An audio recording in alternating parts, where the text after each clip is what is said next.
Right, we're going to get it this time. This is the Fair Enough City podcast, and it's presented by me, Denis, and my really good friend, Roger O'Sullivan. This is the podcast all about the Irish soap opera Fair City, made for people who've never watched Fair City. And it's watched by over 500,000 people in Ireland every episode. Just to put that in perspective, that is 1/10 of the Irish population. And twice the population of Iceland. So what we're going to do with this show, this podcast, is we're going to take each Fair City episode, blurpy, fucking blurp. I actually think we write it down.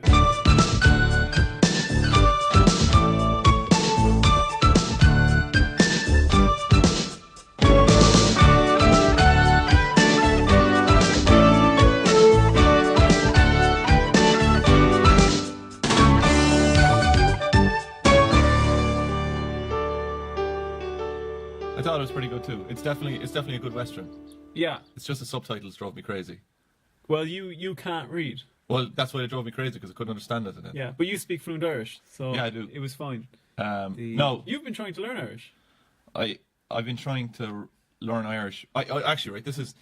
I haven't really, right? I'm not really any good at it, right? Let's just put it out there. I'm not fluent in Irish, and Roger was joking. But I do have an interest in it. But I looked at this thing, and basically there's a way that some people learn English, and that's they learn 3,000 words. And that does pretty much like everything, like 70% of. I think it might even be bigger, but I always like to guess a little bit under. Yeah. But it's about, I think they do about 70% of what you'd be encountering in written and speaking. Yeah. And then you pick up the rest of them. So really? you only need about 3,000. 3,000 words. Yeah, but the only problem is that like I think that for. Oh God, we're getting into the Irish language, Roger. But I'm drinking a cup of coffee here. Like I can't get into this argument. I just think that people should learn off the nouns. Yeah. And if a lot of people knew the nouns rather than just knowing, trying to learn the grammar behind it, which people seem to have a serious disdain for. Yeah, yeah. And then everyone knows some nouns, and then we build from there. At least we can point at something and. What's that? Guess. All right. What are you pointing at for a start? I'm pointing at a cushion. All right. What do you think it is? Just translate it into Irish and you'll get it. Uncushion. Uncushion. And if it's a pillow, what do you think it is? Unpillock. Pillow. What? A pillow? I'm fairly sure. That's ridiculous. You Gael Gores can correct me. What's your favourite Irish word? Oh, piog. I already brought it up. It means pie. Pie? Yeah. Piog. Yeah, a piog. It sounds like the pie would get up and sing a song. Yeah? Yeah. A piog. My favourite, I guess it's more of a phrase, is because I had two teachers in primary school who, despite both being from Cork, went the different way with this word, where it's Rename Dermot. Yeah. But you can also say Darude. Yeah.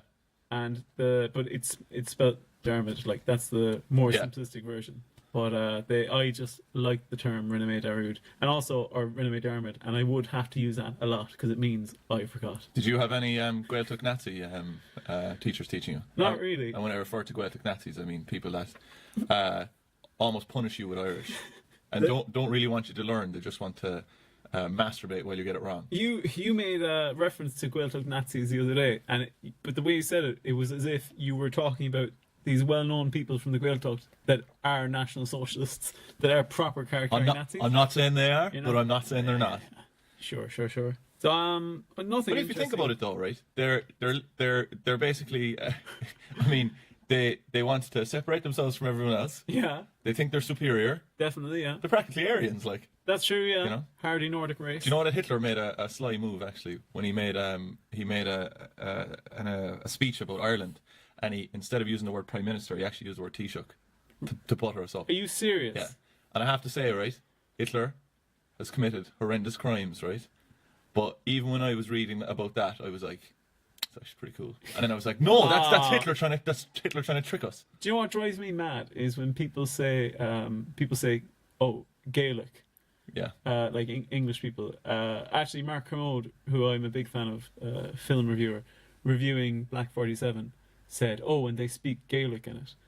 And it's people trying to sound like they're being culturally sensitive to Ireland, but it actually sounds kind of patronising because everyone just calls it Irish, obviously. There's another big issue, actually. The people were dead against Ireland being called Éire when it was being formed into the Free State by other countries, because they saw it as very patronising, even though it was actually put out there by Irish diplomats first. They saw it as patronising because they said, like, England doesn't say like Deutschland.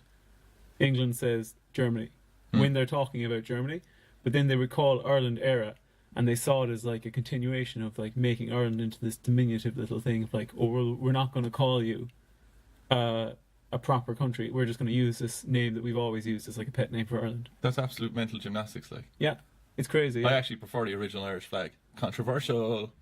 The original one. Yeah, the green one, like. Oh, like the one with the The harp. harp.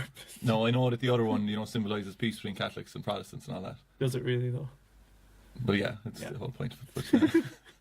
But, I've had enough of your sectarian violence on this podcast. You know what I was thinking? Imagine if we reignited the Troubles.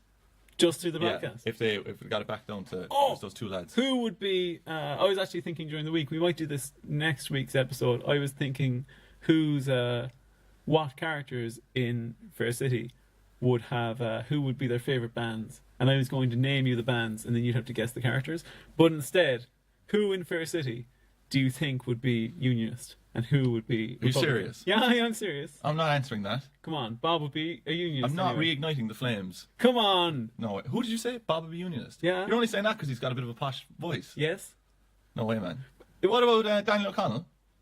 He was a posh lad. Ah, come He on. helped us out. Ah, come on. Yeah. Different times. Built a crazy character for himself. If you can see it down in his house. Is that the one in Derrynane. Derrynane, yeah? Yeah, there's a big crazy character inside there. It looks like I already said this on a previous podcast, so I'll refrain. You'll have to go find it on whatever podcast song. Can you remember? Would you? No. You've no idea. You No. thought a conversation. You thought we had a conversation, and it was actually a podcast episode. Podcast, yeah. But I know that Daniel O'Connell was born in Cahersiveen, but he was there for like a split second, was he? Yeah, but like, I mean, come on, would you really want to be from Cahersiveen? Like, No, it's pretty sure. Have Yeah. you've been to Cahersiveen, I assume? I did a great comedy gig in Cahersiveen. Someone asked me, it was when I started off, someone asked me, can you do 20 minutes? I said, yeah, I can do 20 minutes. I could do maybe a rough 5 at that stage. Oh. And I went on stage. I had an absolute horror show. I had the sweaty heat on my shoulders for 20 minutes while I made an ass of myself to a crowd full of people who didn't want to listen to me. And while one fella actually fell asleep at the back. And then when I got off, a person patted me on the back and goes, it wasn't that bad. And that's the way all of Dennis's gigs have gone since that day, hasn't it? Yeah, since I met Roger and he started giving me comedy tips. Yeah, that's the way it goes. Oh, you're so smooth. Tried to save a mouse. You tried to save a mouse? Tried to save a mouse during the week. One of our cats out at home was messing with a mouse, and initially I thought, oh, that mouse is dead. Then I saw it jumping around and the cat like playing with it, and I thought, oh shit, that mouse is alive. Should I try and save it or not? So I run outside, shoo away the cat. The mouse is I've actually seen this happen before. They go into a state of shock, and you'll see them like their heart racing. You'll see them just like really pumping loads, like their rib cages, and they won't move because And that's just so Roger's scared. girlfriend's. Thanks, brilliant. But I then I poked him with a stick to see if he would actually move again. And he started moving. Then I realised that his back leg was completely ruined. And I thought, oh, crap. So I had to just walk away and let the cats back at him. What? You just let him die? I had to, yeah, because Why? that leg won't heal. Well, so you just watched him get savaged by cats? Oh yeah. So you think like just maybe lying there with a broken leg and slowly dying would be, or it would be preferable to be eaten alive by 2 cats? Yeah. Yeah. Would you not Is that rather the way that? you'd want to go? Yeah. Yeah. 2 giant cats. I did once save a mouse properly though. When I Yeah. was jogging along the road in the countryside. Wait, I just want. Were you looking for brownie points off of that from the listeners? No, but I am. You after told the this story one. of how you tortured a No, mouse. I am off of the one that's coming. Yeah. Because this one was successful. Mm-hmm. I was watching a mouse cross the road, and a car shot right over it, and I thought, "Oh, fuck me!" Like, Did he cross at a zebra crossing, like, or was he? come on now, you're better than that. You're beyond Cahersiveen. Come on. If you fucking put me Come under on. pressure for jokes in this podcast, I'll quit. There was no need to joke there. But a car ran right over him, and I thought, Oh, that's brilliant. I love it. do you want to know how he survived, or Go on. How did he survive? okay? Car The car was big and he was small. car shot over him. I Yeah. thought he's dead, but he wasn't, because Yeah. he was between the 2 wheels. And again, he his heart racing, completely stunned, Yeah. And I was like, is he alive or not? So I did the old faithful. I poked him with a stick. You carried that around too. Yeah, I poked him with a stick, and he did move. And then I had to scoop him onto the stick, Yeah. and I could see that he was Catapult him.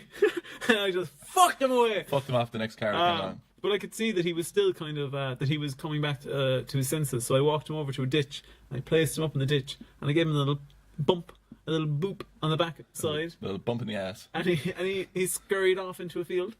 Oh, cool. Yeah, so I saved one mouse. Very good. So you're 1 for 1. So that's 1 dead, 1 alive. my brownie points. Very good. Welcome to the Fair City podcast. Should have said that about 10 minutes ago. Fair It's- enough City podcast. It's still about Fair City. Yeah, it's episode 13, unlucky 13. And it was a fairly unlucky week because, look, we're usually meant to build this up at the start, right? Hang on, be careful. This was the worst week of Fair City so far. You think so? Yeah, no, definitely. But you know why though, don't you? Why? Because It's the first week after the 29th anniversary bumper pack.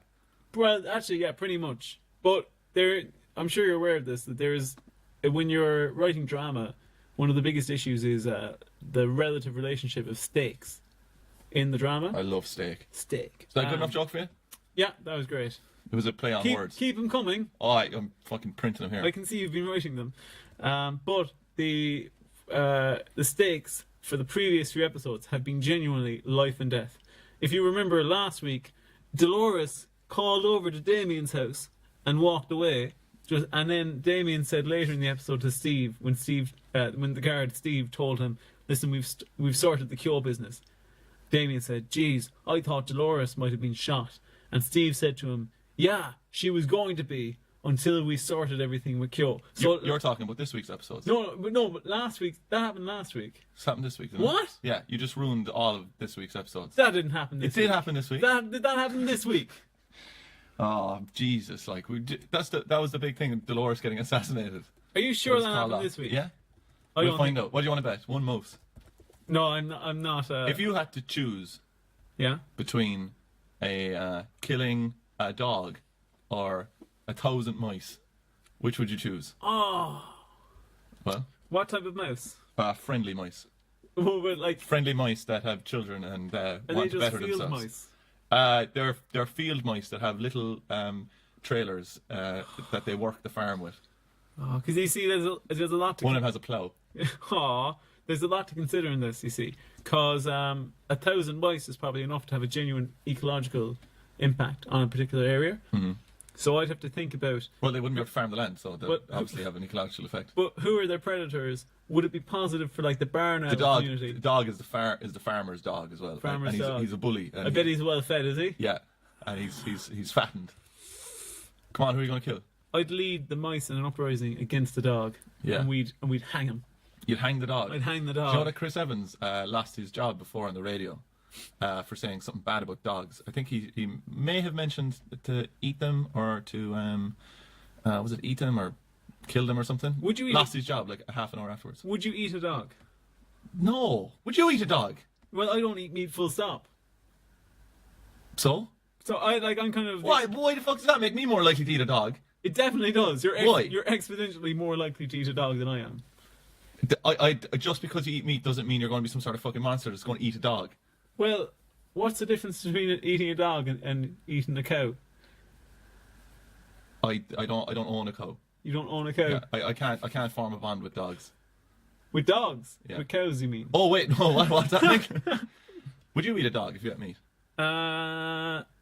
No, but I would see the idea of, like, there are places in the world where dogs genuinely are raised in the way the cows are raised. Do you know, right, of all, like, we talked about, like, we completely jumped the shark last episode talking about cum and everything for probably half an hour, right? I didn't talk about any. Of all the things that we've talked about, You're worried about this, aren't you? this is the worst one. Yeah? About eating dogs. Eating yeah. dogs. Podge and Raj, they used to eat dogs. I've mentioned that before. You have, yeah. Yeah, that was their whole thing. They used to try to eat Zuppy. And that was totally okay. That was grand at the Yeah. time. All right, okay, Grant, I'll ask you another question, right? Go on, yeah. How much would you have to get to eat a dog? Oh, that's a good one. Like, actually, there was I have a friend. I have a friend, and let's call him Barry.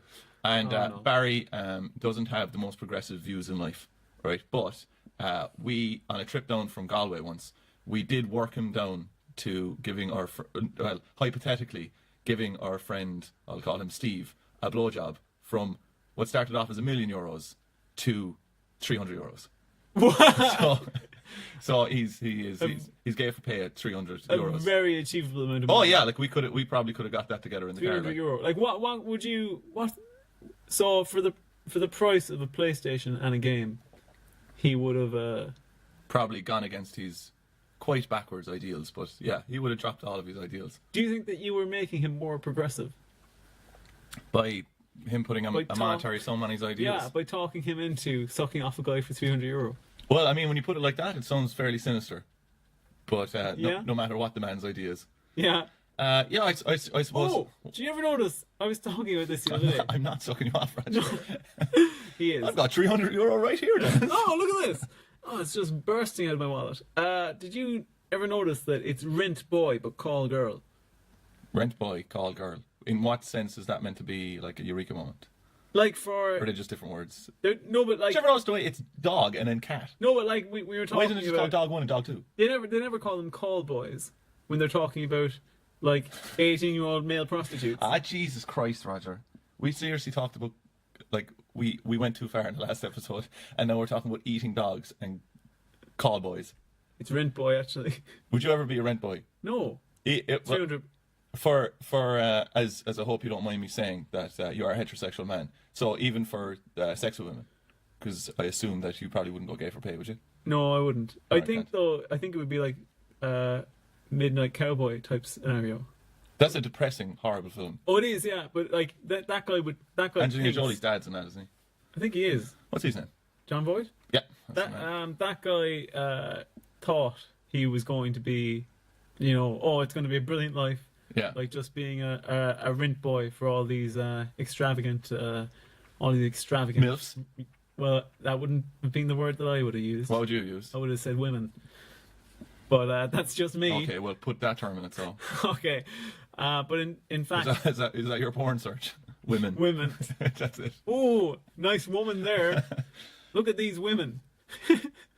What a great section, women. Oh, come on, we have to get on to this stuff. Episode 1, travel up to entertainment.ie. Wait, actually, we've lost. Oh God, this has gone to the dogs. But don't eat them. What's happening? What do we usually do at the start of this? You're the one who does Fair City News. And I told you have to pull me through this. Fair City News is gone. Here. No, it's gone. Do you want to know a big problem with Fair City News? Oh God, I'm gonna have to you say forget this. to do it all the time. No, it's your deal. Fair City News. The biggest problem is when you Google Fair City News, everything that comes up is just a recap. Man, I go out on the beat. Oh, looking do for you? news, yeah. Do you? I papped 2 Fair City members. Oh, what the on hell our does that Instagram. mean? I paparazzoed them. That's a dangerous word, but that can be misunderstood. And do you want to know some of the? No, I don't. We have to move on to episode 1, man. I don't want. We've been talking for 20 minutes. I don't want it to start. Yeah. You're just staying up late on a Sunday. That's what you're doing, trying to fool me into talking. We used to do that to a maths teacher before as well, and he wouldn't teach for the whole 45 minutes because we'd ask him about something in his life. He also used to have boxes of Tic Tacs, about 16 boxes of Tic Tacs, all duct taped together into one giant container of Tic Tacs. Mega Tic Tac. Yeah, go on. Can I say one thing about Tic Tacs? You can say whatever you want about Tic Tacs. They've cornered, as long as it doesn't involve eating dogs. They've cornered the market on eating dogs. Oh, no. They've cornered the market on RT player adverts. Oh, I've got some RT player adverts info as well, but we have to move on. But everyone... You're the one who's worried about time every time. You're going to start going oh my. mad. You're going to start going mad. You almost got us in trouble. Okay, so let's right. Who are we concentrating on this week? Quickly, we got Will, Mairead, and Chris. Carol and Robbie. Chris and Will were in a gay relationship, but then we found out that Will has a wife and a daughter, and they're currently together. And Mairead doesn't know about Chris and Will. Right, that's the first thing. Then we've got Robbie. We've got Robbie and Carol, and they have the worst storyline that's ever happened in Fair City. I liked it. Oh, of course you did. I liked it. Of course it. you did. You're just grating me. Carol and Robbie. Carol and you know it's like hanging out with you. It's like just someone is just slowly rubbing a cheese grater against your shin. That's what like being friends with you is. Do you want being friends with you is like? Oh, what, eating dogs? Is No, it? it's like a man who's consistently offering you €300 to suck off a friend of theirs. Well, yeah. At least I'm not offering to suck myself off. You know what? I'll suck myself off for €300. Yeah, grand. Is it possible? Is that actually possible for Like, has it ever been possible, or is it an urban myth that people have removed rib cages and all that? I think that has happened, but I don't. Where's your rib cage? Nowhere. Do you know left it at home. who's had it removed? Is Robbie, because he's slouching down constantly throughout the Yeah, he episodes. is. Well, I think what he's doing is he's actually doing exercises to elongate his spine so he can achieve it. I wonder if Robbie's actually very tall and has to like slouch down to fit in seats. It's called auto-fellatio, actually.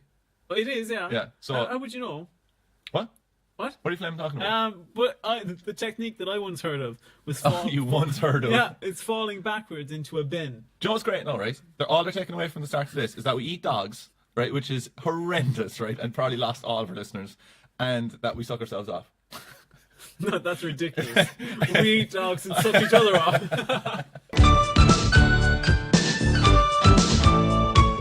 I'm starting the timer. Episode 1. Head up. What do you mean you're starting the timer? We've been talking for half an hour. Come on, we're doing laps on the episodes. We're lapping ourselves. All right. I'm lapping you up. Auto lap. All right. Go to entertainment.ie. You said you're staying up there this week, are you? You're hiding in the attic of entertainment.ie. All right. Sneak down out of the attic and give us the description. Hey lads. Under pressure from all sides, Cristiano must decide whether or not to tell Mairead about him and Will. Elsewhere, as the threat extends to Dolores and Pete, Yates finds himself in... I'm glad I didn't bet on this. Finds himself in a high-stakes confrontation with Kyo. Well, that's weird, isn't it? It sounds like the thing you said that happened last week is actually happening this week. Yeah, well, maybe... Wait, there is a ticking noise. Can you not hear that? That's from my phone. Oh, for... That's a bomb. Amateur. Go ahead and suck yourself off, it's a bomb. Also tonight, that didn't take long. prompted by Sash and Juliet, Mondo and Deco suck each other. No, Mondo and Deco turn to each other to help deal with their loss, while Paul is the butt of the joke as Jane and Tommy renew their friendship. All right, so these episodes, this one's on the 30th of September, which was a Sunday, and then the other 3 are how many days of September? The 2nd of October, the 3rd of October, and the 4th of October. Do you know that someone, I don't know how I'm going to show this in the podcast, and I also can't really remember what it is, but if you put your 2 fists together... I'm going to do an audio description of this. If you do your 2... Dennis has put his 2 fists together. If you put your 2 fists together and then you say January 31, February doesn't have 31, March has 31, you count across your knuckles. He's now touching his knuckles. Yeah, his knuckles. If you count across them. Does that make sense to you? Yeah. So January on the first knuckle has 31, February doesn't on the little bit in between your knuckles, then March does have 31, then April doesn't because it's on the little valley between your knuckles, and that's how you count them.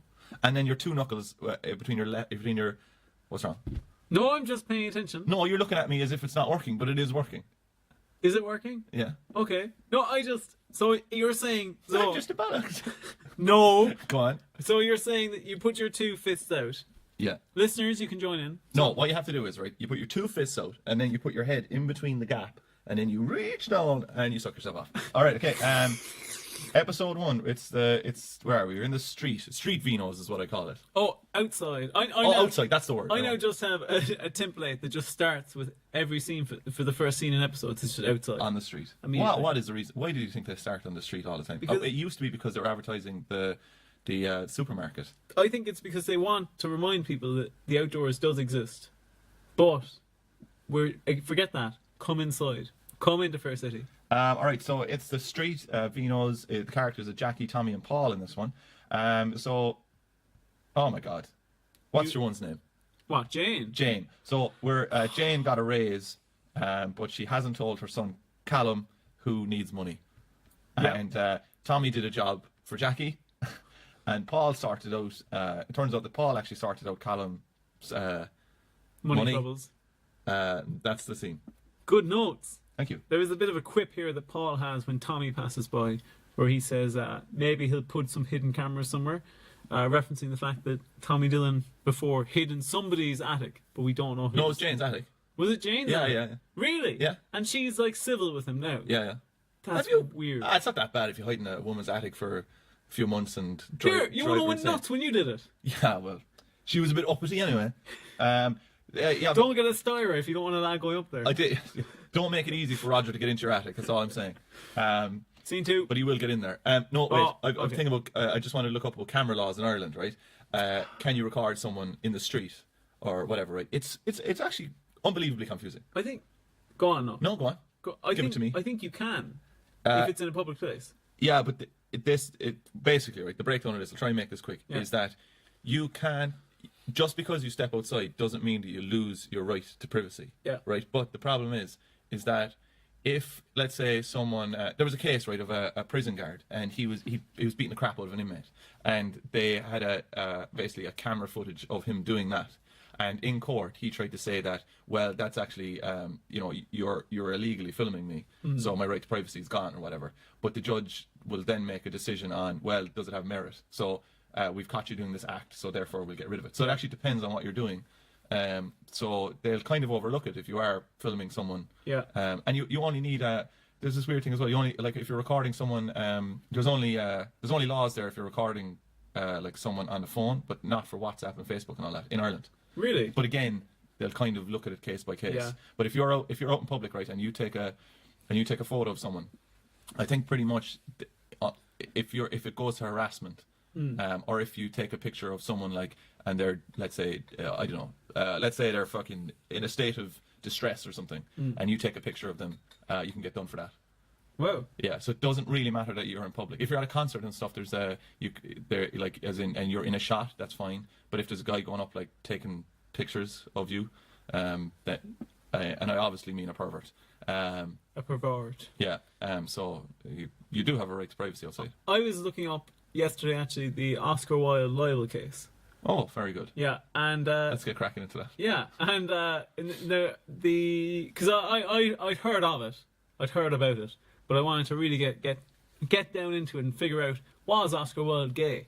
And well, he was. But the one of the interesting things is that in order for you to be found innocent of libel in the UK at the time, you had to prove. So a guy said, "Oh, to Mr. Wilde, the posing sodomite," or that's what the guy wrote on a note and left at Oscar Wilde's house. Yeah. And then Oscar Wilde sued him, saying, "Oh, that's libelous," saying that. And in order to be found innocent of libel, committing libel against somebody, you needed to prove that what you said was true, and you needed to prove that there was some sort of merit to telling people about the fact that it was true. Right. So Oscar Wilde took the case against them. It's actually pretty funny, because everyone told Oscar Wilde, "Do not do this," but his mother said, "Do it. Sure, there's nothing to it. Like, sure, it's totally made up." And Oscar Wilde's like, Wait. Yes. Wait a minute. What? Oscar Wilde wasn't gay, was he?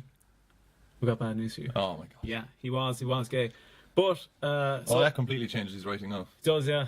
But they eventually end up saying this is going to get into murky waters, but they Worse than eating dogs. yeah, worse than eating dogs. So the guy proves he's gay, like, almost instantly. Like, just everyone and their brother comes out to say, like, "Oh yeah, I did have sex with Oscar Wilde." So So what about them then? what?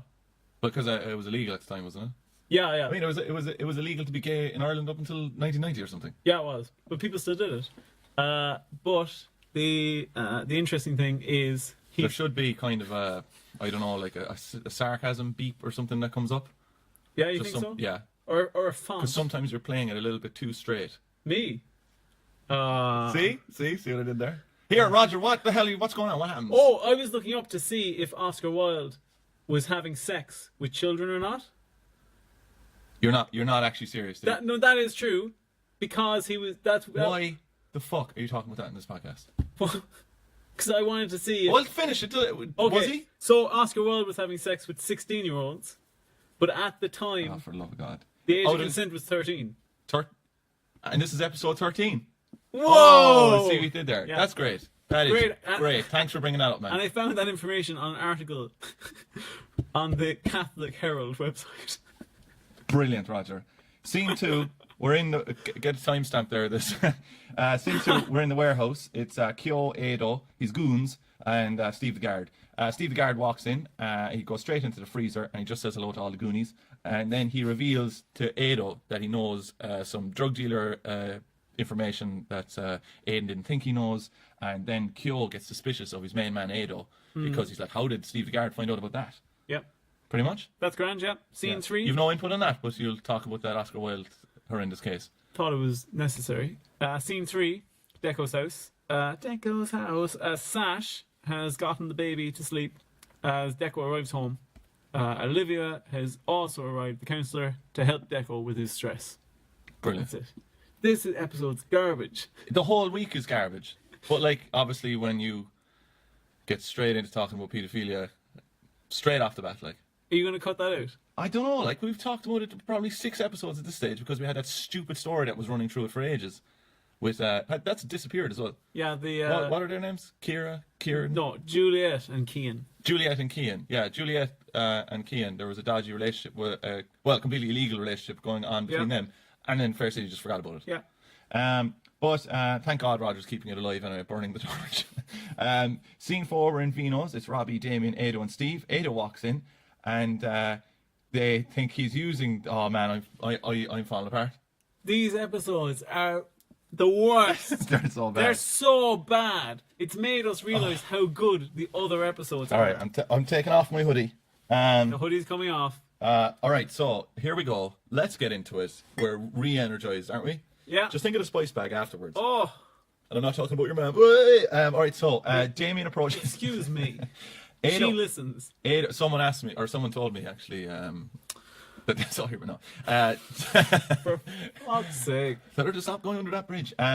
No, someone was telling me that they saw that. Oh, yeah. That what was I saying? Someone was telling me that they watched an episode of Fair City to see if it matches up to what we're saying. And they said they didn't have a clue what was going on in Fair City, and they couldn't match up any of the characters, which I think is great. I think that means we're doing our job. Let's go, Jen. Scene 4 in Vino's. All right, here we go. Come on, Fair City. Robbie and Damien and Laura are there as Aidan comes in. Robbie thinks that Aidan is making them his alibi by sitting down and having them watch him. Yeah, they think something's going on. They think Dolores is getting assassinated. Yeah, they do. They Pretty think much. they think that there's a guy in the grassy knoll now. And Damien goes over, and he's over the book suppository, and Damien goes over, and he says to Ado, the bad guy, he goes, love this. if anything happens, anyone I know, and then Ado goes, you'll what? And then Damien's like, ah, Yeah. leave me alone. Which it's like Damien up until that moment forgot, like, oh god, I'm gonna be. There's someone in Fair City doing incredible eye makeup. They've given Ado 2 black eyes, to make him look stressed and paranoid and stuff. And then Will, they've given him yellow under eyes in the hospital. Oh, they have. Actually looks really good. They've done a good job on Will, all right. Scene 5, we're in the laundry house. Not sure what the actual name for that is. It's Paul, Jane, and Huey. Paul comes in to get some aprons, but Jane hasn't done them. She actually has, though. I was writing this at probably 1:30 in the morning. Yeah, I'd say 3 o'clock in the morning. And I've written no, that was a later one. But Eating listen here, heels of bread. that Jane makes fun of Pale instead of Paul because I was typing with my eyes closed. Brilliant. Huey gives her a dressing down for being a bad employee, and then he says the customer is king. Scene 6, we're in the hospital. This is going well. Dolores, Will, Mother, and Phoebe, whatever way you want to pronounce it. And Dolores compares Will Was she to your another. least favourite friend in Friends? Who? Phoebe? Yeah, probably. I think she was my favourite when I was a child. But Yeah. that's a sign that they were a bad character. Who's your favorite Friends character? When I became an adult, When you progressed through puberty, who was your Monica. Monica? Yeah, Monica. Or I think Ross is kind of underrated. But if you look at Ross now, he actually does seem like he seems like he'd probably be alt-right. He's a bit of a misogynist. In Yeah, I fairness. know he is. Yeah. And I mean, you're a terrible misogynist, like with Ross. Like he'd even overshadow So you're you. just going to leave that hang out, yeah? No, I just stated it. You just You eat stated dogs it. and you hate women. That'd be a great credit for your poster. That's going to be the name that you put on this episode, isn't it? Dog hater. You eat dogs and hate women. So anyway, Dolores compares Will to another coma patient for some reason. And then, this is actually funny, right? So this will tell you about the misogyny ingratiated in me through Irish society. That's not the correct term. Is it not? I think Ingratiate. ingrained. Oh yeah, ingratiated. All right, Grant. You were saying that misogyny wanted to kind of butter you up to get in with you. Here, I'll say whatever I want. We made up a word for walking home from school and going up a hill. What is it? I think it actually is a word, but that we were bedraggled. Bedraggled. Yeah. I've heard that word. Yeah, it's because we made it. Yeah, it spread that quickly, did Yeah, it? it did, yeah. Oh, my friends in secondary school used to climb up a tiny, tiny hill over a little ditch thing in order to go smoking because they were bad lads. Mm-hmm. And they continued doing this on until their 20s because one of the guys, even though he was 21, still hadn't told his parents that he smoked. Yeah. So the rest of them would just be smoking mad. And he's like, "Oh no, we have to go up this hill." and he would find it, the tiny hill, he'd find it so comically hard to get up the hill that they started calling it K9 or K2, is it? The huge fucking mountain. K9. But they started calling Dog Mountain. it. Oh, you're back to dogs again, right? It all comes round. Is that it? Yeah. They just called it. They called it K2. It was a small hill, but get this, right? They named it after a very large hill.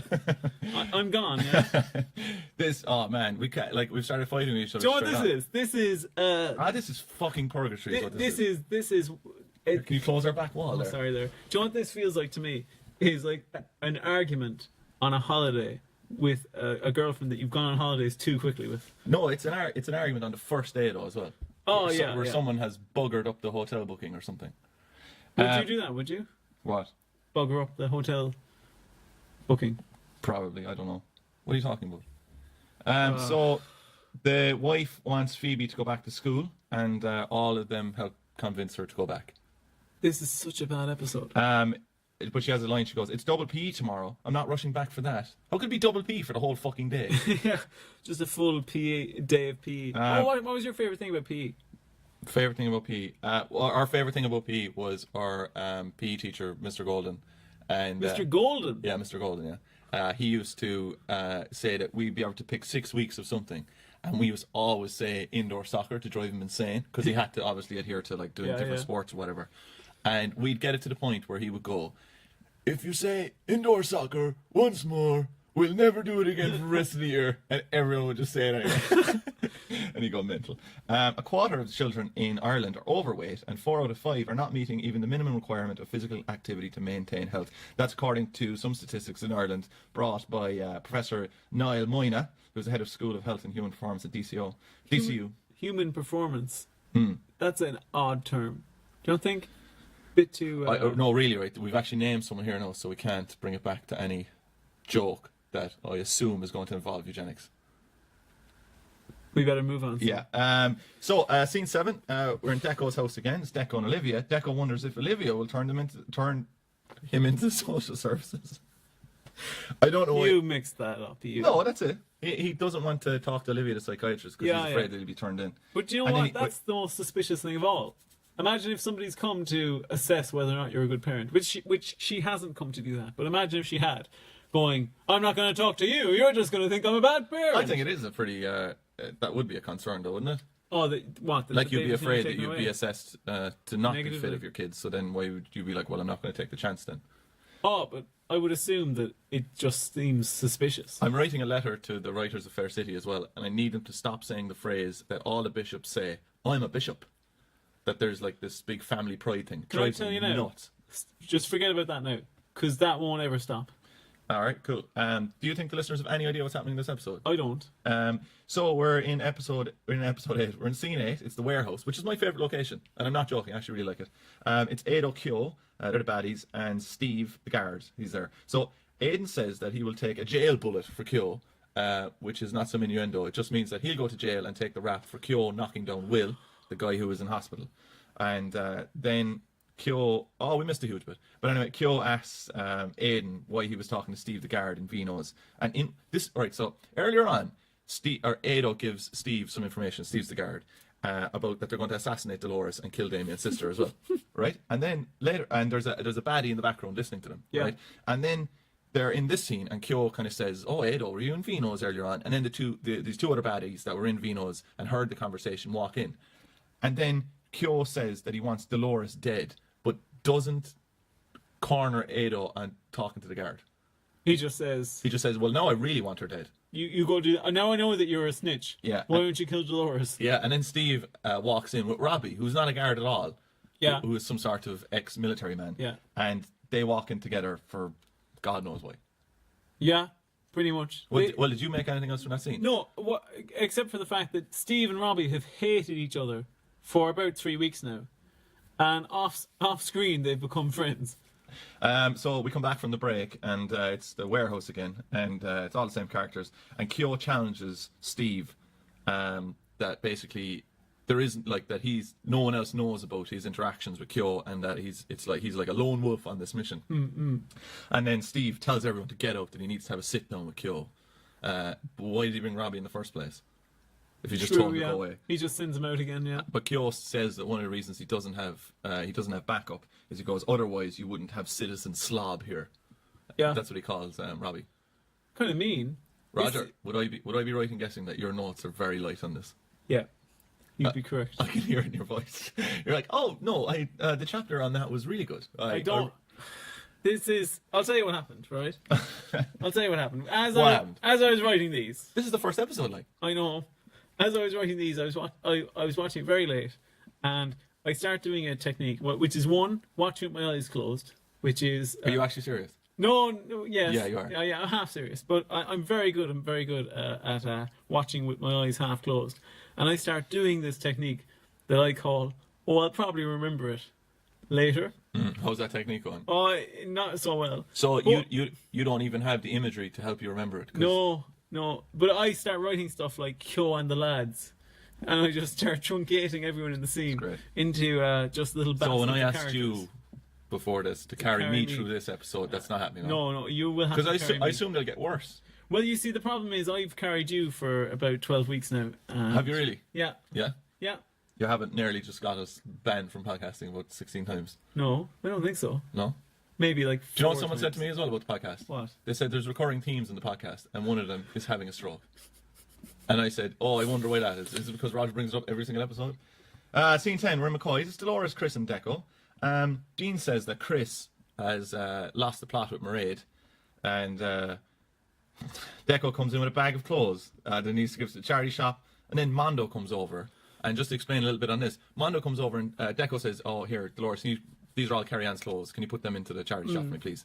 And then Mondo comes over after Deco leaves, and Mondo goes, look, Dolores, I'll take them, right? Now, the situation there is Deco's wife was murdered inside in the kitchen, Yeah. but Deco's wife had slept with Mondo before, Yeah. and then caused this cascading or set of events, chain of events, whatever. And now Mondo is taking Carrie-Anne's. Deco's dead wife's clothes, To smell them. pretty much. Probably. Like, it's Yeah. very. I actually remember this scene, and I was half asleep. And I remember thinking that is one of the weirdest things that's happened in Fair City since we've been watching it. He's taken a dead woman's clothes, and later he turns up at Deco's house with the clothes, having clearly gone through Here, them. is there any sense of structure would you like? No. But you keep ruining things. Okay, fine, go on. Where Listeners, are we you just forget that nugget you just gave me there. Scene 11, we're back in the warehouse. It's Steve and Kyo. Steve reveals that they know a lot about Kyo, and basically, if Kyo calls off the assassination of Dolores, which I still don't know why they're killing her, Who will we kill? Dolores. The red-haired woman. So if they call that off, Kyo will give him time to move all of his nefarious business locations and all this kind I of think stuff. the funniest thing about this is Dolores is going about her everyday life, heading into the unnamed shop, going around, just doing Dolores-y stuff, running the helping hand, Baking for Pete. not even realizing that she's being watched around every corner and that there's actually a sniper scope aimed Yeah. at her head. Pretty much. In this scene as well, Steve says that Kyo has a cigarette manufacturing. Is that the way you say it? Yep, I've been saying cigarette. it wrong for years. Yep, cigarette manufacturing plant in Monaghan. Your second one in Leitrim, right? So then I said, all right, what the hell is a cigarette manufacturing plant and does it actually exist? Go on. And I think Fair City have been reading the journal. Oh. So this is journal.ie. This is Keenan Brennan. That's his name, Keenan. Keenan, like from Keenan and Kel. Yeah, but spelt very Irish. There was an illegal cigarette factory in County Louth that was closed down and raided by the guards. Really? Yep. And it was in Jenkinstown. And it was, I'm just reading here, it was 40 tons of tobacco. And they had the Mayfair branding on them.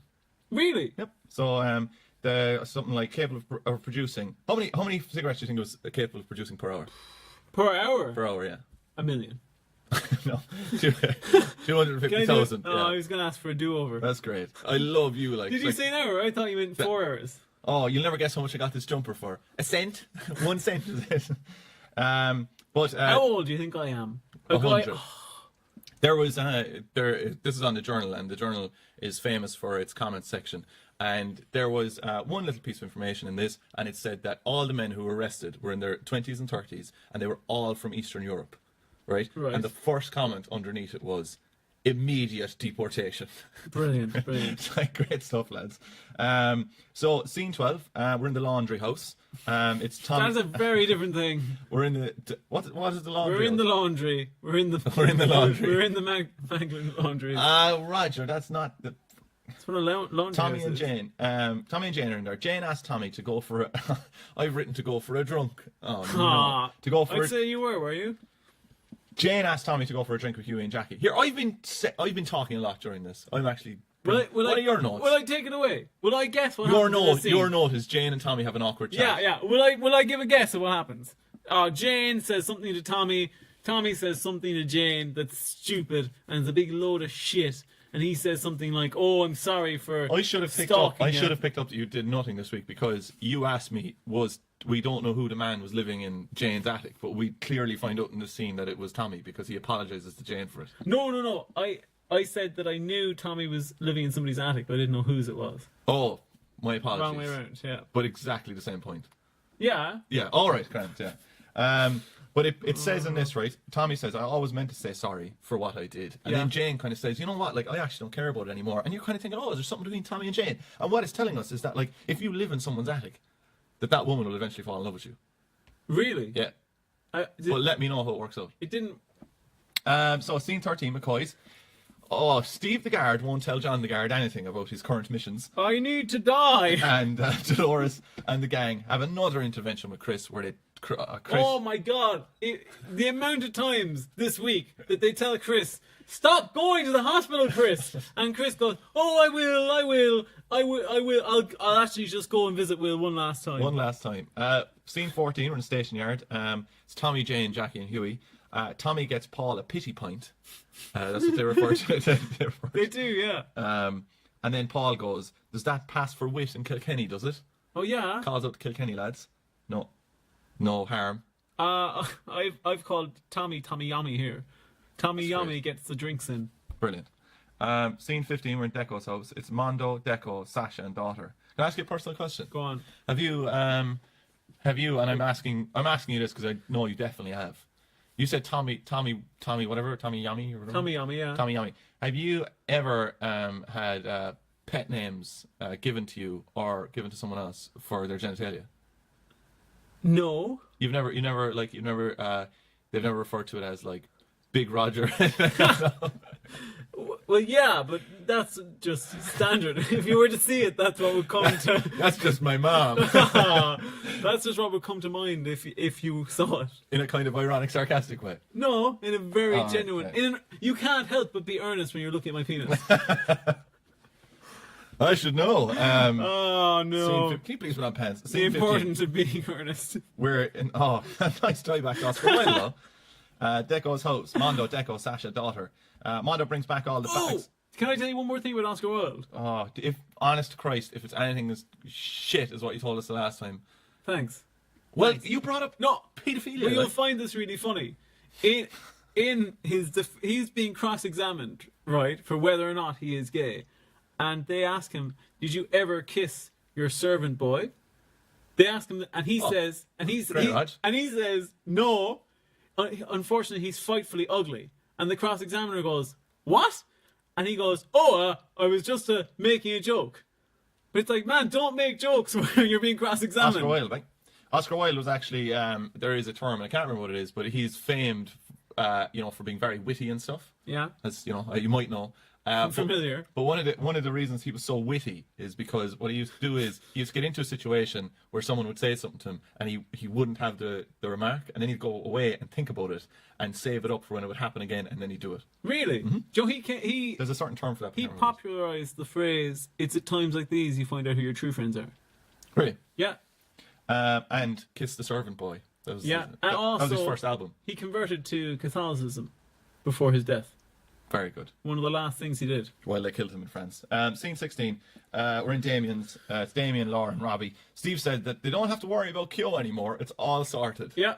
Just like that. Robbie invites Steve to the station for a pint. Steve says, "I don't want a pint." Damien says, this is brilliant. This is the bit you ruined earlier. Damien says, "Just a couple of hours ago, I was following Dolores around thinking she was going to be shot." Yeah. And Steve says, she was. Scene 16, we're in the hospital. Oh wait, there's a funny line here as well. Steve says about Robbie, they're all thanking Steve for getting calling off the assassination of Dolores and their extended family. And then Steve says, Robbie played his part too. I couldn't have threatened violence the way he did. Oh yeah, I remember that. An actual sentence. Scene 16, we're in the hospital. Dean and Chris talk about trying to tell Mairead about the gayness. That's what I've written here. Will's in a coma. Yeah. And Mairead is rushed out of the room as something happens to Will's heart. And it definitely sounds like he's dying, but they fob it off as not. Yeah. But go on. Oh, and they just decide probably not the best time to tell Mairead now, as Will is potentially going to die. Do you want to know something interesting, though, about that the Oscar Wilde trial? Yeah, go on, yeah. No, we're done with that. About that beeping thing. Yeah. The beep, beep, beep. Is that because my girlfriend is a doctor. Oh, you have a girlfriend, do you? Yeah, I do. Yeah. No, it's no big shocked. deal. No big deal. But she's a doctor, is she? Yeah, she is. Unreal. Yeah. Does that make you a doctor then, or is it just her? Pretty much, yeah. Oh, you're pretty much By association. If you have any medicals, ask me, and I'll bloody tell you. Any medicals? Medical ills. Oh, okay. But medical bills. But that beep, beep, beep thing actually gives you 2 dimensions of information about a person's heartbeat. Because it tells you the rate at which the beep, beep, beep, beep. That's the rate at which their heart is beeping. But the tone, but the tone of it is actually how oxygenated their blood is. So if it's high pitched, I think they're oxygenated and they're doing pretty well. But if it's a low beat, well, I'd say start drawing up the will. And his name is Will, so that was pretty good. Very good. I want to get back to something where Okay. I completely misused that word ingratiated. Right now, Yeah. what I wanted to say was ingrained. I will admit this. I think it just gives you an insight into Irish society and having I wouldn't say I don't want to say prejudice is the wrong word, but basically just having these things inbuilt to you from the way you're growing up. I thought that I kept referring to the woman who was treating Will as a nurse, which is actually she's the doctor. Yeah. Yeah. Because she has a stethoscope around her neck. Yeah, I know, but that doesn't matter. Like I was still thinking that she was a nurse. That was my point. Yeah. Really? Oh, because the whole time I was thinking, definitely a doctor. Yeah. Definitely a doctor. Definitely a doctor. And I wouldn't eat dogs. And I'm. What you're trying to say is you are better than me. In not so many words. In those exact words. It's the whole. I'm going to tell you though, because we're going to do that little mental health recap thing that you do now to make sure I'm not going to die, and then I apologize for the first episode and being slack. The second. What's episode, your word count on the?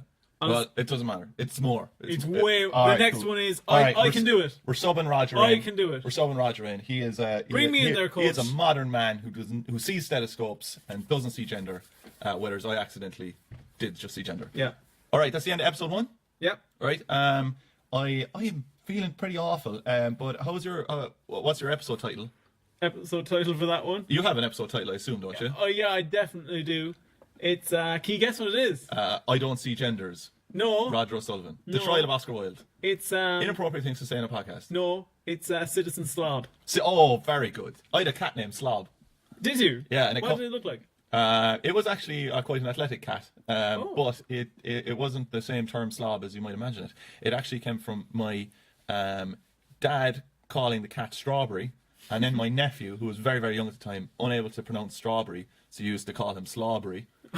And then my dad shortened that to Slob. Oh, There we want. See, isn't that a nicer story, no, than the trial of Oscar Wilde? Well, here's the nice little animal story like that.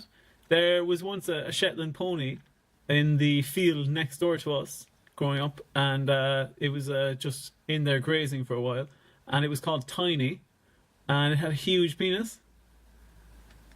So, who was your favourite character in that episode? Dolores, because she was cool and calm under threat of assassination. And just giving, it is way too early for you to start changing like your inflection in words as well, because that means you've gone insane. Are we not having spicy bags? Spice bags. So Spicy chip how is your mental health on that? Really bad. It's the worst it's ever been. Oh, it's really bad. like as in, I couldn't believe how bad I felt starting off the podcast. That's what we've just done there. That episode of Fair City is the hardest we've ever put down. Yeah, that's the worst I think we've ever done. That is like, do you know when you have one of those weeks and you think if one more thing happens, it's where everyone's dead. Like that. Do you know what that was? That episode was our falling down moment. Yeah. Who's in that movie again? Hitler. No, we've been through this. What's that guy's name? What is that? Michael Douglas is in that. Yeah. That was our moment. What's the Hitler movie called? A Downfall. Downfall. Very good. You're gonna do a remix. We should do one of those. Do you know those that scene from Downfall where Hitler's in the bunker? Where Are you going to give me a silly mashup? It's my most hated thing in the world. But where people change the subtitles. Do you know that one? Yeah. We should do one of those for Fair City. Wait, you mean put in the dialogue from Downfall I hadn't thought of into that. a Fair City No, scene? no. All right, so this Let me at them. Come on. episode was broadcast on Tuesday, the 2nd of October. If you want to climb down from the attic in entertainment.ie, sneak into one of our Just gonna offices ask those lads now. Come on, and read the guys. description. I have a little conspiracy theory that someone from entertainment.ie is listening to this podcast and making these things more interesting. But You really think that? yeah, no, I actually really do think that. Tensions increase between Carl and Robbie as they try to one-up each other at work. Elsewhere, Lee is put out when Dara tries to fix him up with an old crush. Also tonight, Melanie lands herself in trouble trying to juggle too much while Cristiano can't bring himself to abandon Will, but faces having to keep their love alive. All right, so scene 1, guess where we start off?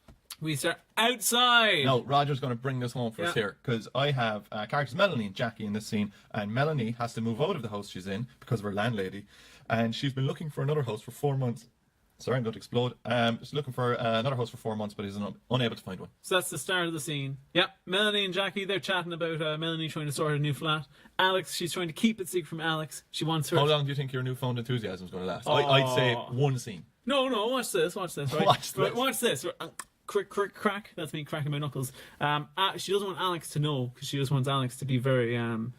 just laid back, doesn't have to have these money stresses, doesn't have to acknowledge the hard life that Melanie has. And Charlie, it's actually Cass, sorry. I've misspoken. Great. Cass is talking to Alex about Cass is a scarecrow man of Fair City. About his feet and his bag work. And at this time, I was like, what the hell is that sport? Actually, Alex, in this, right, he's a boxer, obviously, but it is put across so clunkily that I like that. I didn't know what the hell they were talking about. You gotta watch your feet, that's what Cass says. And then he goes, and you gotta work with bag work. And I thought, what the...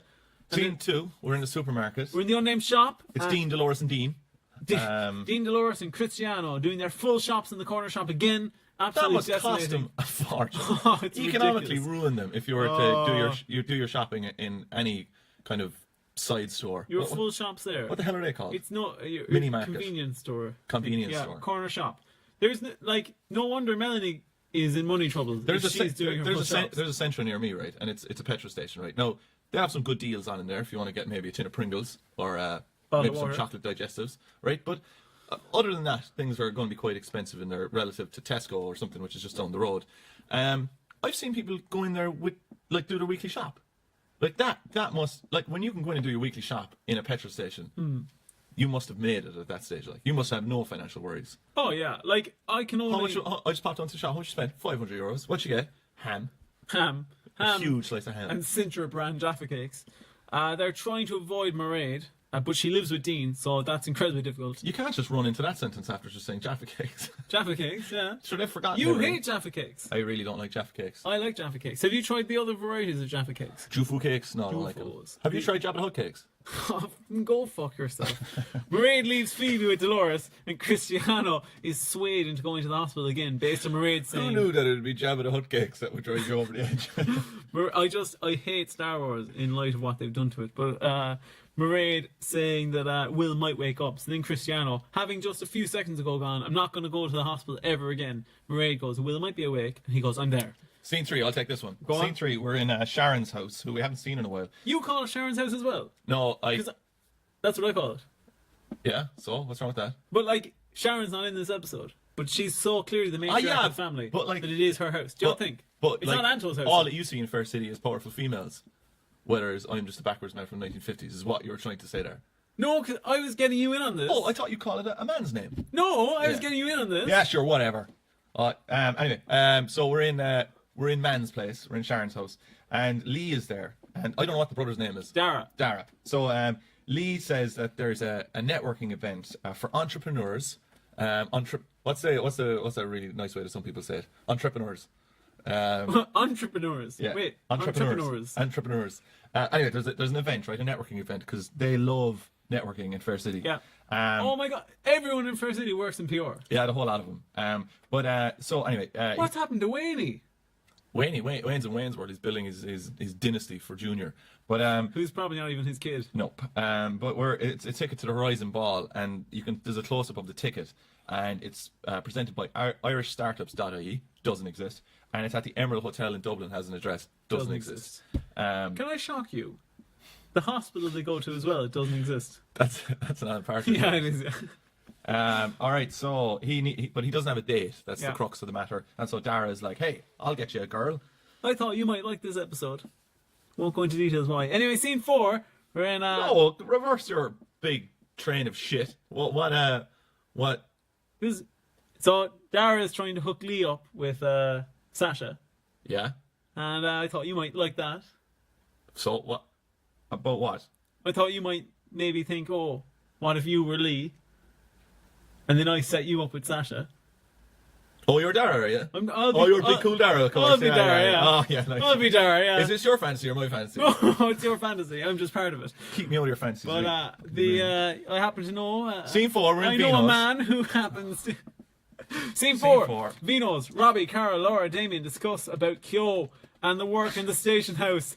Bad scene for me Here. to take. Oh, You're their trying, booking man. system's That off. was like when you're running down a hill and you get into a run, you can't get out of it, and you just fall on your Their face. booking system's not working. Carol wants to update the booking There system. is.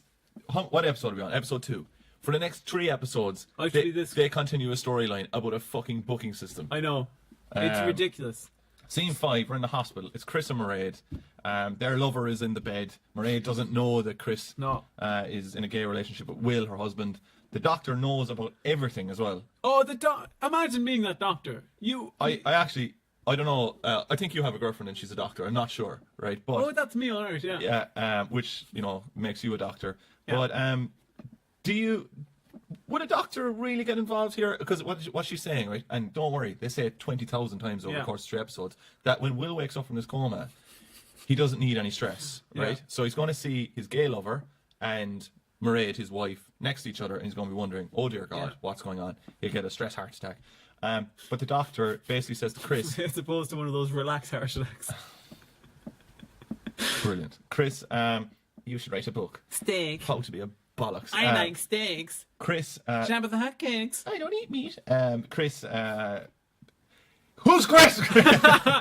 Chris is in the hospital, and everyone dies. It's as if the doctor is gone. I have diagnosed him with having a gay lover. You know what it's like, right? Trying to get through these scenes that you're next to me. It's like climbing up a cliff, right, on your last legs, right? You're just clawing up, and you're up the top, just slowly spitting on me. And it's hitting your eye and dripping down off it. Listen, I was Saucy. I was watching this scene and I had my eyes closed and I was in bed. No. Fair City was playing out in the conservatory. No. But my mom was watching this scene, and she said she knows about Mairead. Did your mother actually watch Fair City? Well, she just happened. My mother hates Fair City, but she just happened to be in the room while this was on, and she goes, she knows about Mairead. She knows that Will has a lover, and she's keeping it secret. And she also said, I think Mairead's a con artist. I don't think that Mairead is really Will's wife. She just gets in on these people with head traumas and tries to kind of hope that they'll come She actually around. said this? Yeah, and hopes that they'll come around with amnesia and then convince them that they're actually, oh no, I'm actually your wife. Which is insane, but can you imagine if that was the storyline? That's way better, isn't it? Yeah, it's way better. Yeah, because then the whole way through, like, Will wakes up, maybe, and he's tricked into thinking he's straight. Scene 6, we're in the laundry house again, and it's Melanie, Haley, and Jackie. Melanie is getting flogged by Haley for not doing her job. Yeah. And what's the name of Haley's business? Comet. Comet. Yeah. What's some Comet? No. What is No, Comet? it is. What did you say? Can I just hear what your other guess was? I was going to say, since it's not true. No, I was going to say, Mondo's company. What are they, called Chariot? Comet. Yeah, it's Chariot because they were delivering to Comet. Oh, really? Yeah. Everything is kind of a moving forward thing. Yeah. Except, What would you name a business if you just had to invent one now? Oh, Frogger. Frogger. Yeah. Taken. Trademarked. Is it? Because of that game, Frogger. Never heard of it. Yeah. So, According to I call mine scientists, Zoom. according to scientists like myself, comets are actually celestial objects that have been created from the leftovers of rocks, dust, ice, and gas that were formed some 4.6 billion years ago. Wow. Do you want to know something interesting? They're the oldest objects in the universe. Very cool. Who owns space? China. Well, he got it. No, you can't own things in space. I might have mentioned this before. Probably did. Can't own things in space. But if there's minerals or stuff, they belong to whatever country or whatever individual starts mining them first. So if there was like a seam of gold on the moon, and Elon Musk shot a load of lads up to the moon and started just digging away, moon prospectors. A lot of poorly paid workers with no union. Yeah. That's who'd be up there. That's who'd be up there. No unions on the moon. I didn't know this, but that comets orbit the sun just like planets. Really? Yeah, but they're much larger elliptical paths. Do you, I was talking to a friend of mine a few years ago about the whole ancient aliens type thing. Are you familiar with ancient aliens? Oh dear God. Isn't that what they say? Are you familiar? Isn't that what like Jehovah's Witnesses say to you? Have you heard? I don't believe in ancient aliens. No, I don't either. No, this is how you get people into this stupid thing. I I'm going to don't- be selling Tupperware no soon. I don't either, but I've watched enough ancient alien stuff to know which are the most convincing arguments. And I was talking to a friend of mine who's like, he is actually a physicist, and I was just saying like, oh, it's or maybe I was talking to, maybe I was talking to Ronan. I thought it might have been my friend Tom, who's a physicist, but I actually think I was talking to my friend Ronan, who's a microbiologist, and I was talking, who I also live with, and hello, get on with it. hello, Ronnie, and I Don't be giving friends shout outs that much. Okay, I take that Just back. give them. They have to pay us, like. Yeah, that is true. And you can actually just send us money on Instagram, and we will give you shout outs. But Send us pictures of money and we'll print it off. and it's legal Tinder, I'm pretty sure. But I was talking to him about how, ancient aliens. My dad printed off 50 quid before. Are we ever going to talk about ancient aliens? My dad printed off 50 quid before and gave it. It was like it was a Lexmark 7200, right? Good It was brand. one of the first printers to ever hit North Cork. And my dad printed off at 50 quid and he says to my mum, "There you go." And it was just blank on the back of it. he was caught at the first hurdle, wasn't he? But I was talking to Oh, these fucking aliens. ancient aliens. What's the point? Because there's actually one argument or one particular ancient alien idea. Kiss the servant boy. No, Go on, what's the ancient alien idea? is what if there was a planet that had some bacteria on it, and it was struck into by a comet, and then that shot some of that planet into the air, creating another comet that had that bacteria on it, and then that bacteria on that comet happened to collide with Earth way, way, way back in the day, and that's where all life on Earth comes from. Okay. So, But is that saying that it comes from another civilization or another planet that just had some bit of life in it? well, the ancient alien side goes civilization, but I think just bacteria. Yeah. But I mentioned this to. But I mean, isn't that kind of how planets were formed anyway? Like, you know. Well, yeah, but I was saying that their most convincing ancient alien argument is that one. Yeah. And But no, I'm just saying, I'm not disagreeing with you. I'm just saying that it's based on what kind of happened anyway, though. Yeah. But they're just saying, oh, there was a civilization there. Yeah. Does that mean that ancient alien civilization is destroyed? Not necessarily. No. Or what if they shot it out intentionally? Don't know. Yeah. Planet Cum. Ah, Scene 7, we're in Vinos. Unicron. Unicum. That's a drink from. I have a bottle of Unicum You over do there. have a bottle of Unicum. Yeah. We'll put that up on Instagram. Scene 7, Vino, Sasha and Charlotte. Dara tries to set Sasha up with Lee for his big date. But Charlotte offers instead. She jumps right in. The horizon ball. I'll go there. I'll do whatever it takes. she says to Lee, it's not the horizon ball, is Dara. it? Shut up. To Dara. It doesn't matter. It matters. It's not the horizon ball, is it? That's a hot ticket. The amount of times That's the worst line ever. Fair City characters sometimes veer into gangster movies. There was a scene in this one where Charlotte had a Tommy gun and there was a calendar just flicking by. Scene 8, we're in the hospital. It's Dolores, Chris. Chris comes over. No, we're not in the hospital. Are we? No, we're in Dolores' Dolores' house. Dolores is on the phone to Tommy discussing pains. What I noticed here is that the sets have got much larger this week. But do you think they're all back from the shop? I think they've moved. They were doing a big Successfully move from one place to another. I think they've moved all the sets. I think you're dead right, because they're back in the community centre They're doing stuff in the community centre, even though they move out of it later. I'm going to save that as my ringtone, where you said, I think you're dead right. So then I hear it every time that I get a message. So I'll hear it like once every 2 weeks. Scene 9, we're in the community centre. It's Carol and Bella. There's 2 burst pipes in the community room. Yeah. And the old age pensioner room is ruined. Bella Ruined. Bella wonders if there's any space in the station. That's a pub. There is. And Carol will let them in there with mates rates. Which is half price in this instance. Is mates rates half price? That's what she says. I'll give you half price. And I've listed here, obviously, there's going to be a double booking because of the fucking stupid scene earlier where they go, oh, do you know what would be great if we started at that point? I mean, sorry, if our booking system was fixed. Oh, dear God. All right, we're in the hospital. This is a weird one, right? We're in the hospital and it's Chris is there at Will, right? I'll just skip a little bit. But Chris and Will are in there. And Chris chats to Will and he's in a coma. And he just says, look, I'm not going to be here when you wake up and I'm going to go away and let you be with your wife, Mairead, and whatever. And Chris kisses Will's forehead. And Mairead comes in and sees him kisses Will's forehead. And then you're like, oh my God, Mairead's seen it. And then they come back from the break and Mairead acts like nothing happened. Yeah, she's like, oh, she actually says, oh, do you talk to him too? I'll ask you a question. If I was in a coma, would you kiss my forehead? I would, but only after this episode. All right, this is it, right? If I'm ever in a coma, right, that's the key to waking me up. You must kiss my forehead, right? Do you know? So it'll be funny, right, that even though you know scientifically that it won't work, you'll still probably have to do it anyway. Yeah. And it'll just be hilarious that even if I die in that coma, that there's a chance that you might be caught by a member of my family doing it. And then you'd wake up and immediately you'd see the female doctor and you'd go, thank you, nurse. Oh, for God's sake. I hate when you're honest about something and then you're just nailed to the cross about it. Wait, you got that reversed. If you were in a coma, this is being totally serious now. If Denis was in a coma, I'd be distraught because I'd have to travel into the hospital every week to record the podcast. I'd do it next to you. Could you imagine if I was in a coma? the notes, the shambles of notes on this one. Oh, Denis, you're going to have to carry me on this one. Beep, beep. And we know by the low beeping that his blood is not oxygenated. Beep, Denis. And that's the end of this episode. Are we going for spicy chippies, Denis? Wait, that's actually quite sad. Somebody's put spicy chippies in his IV bag. He's coming around. All right, relax.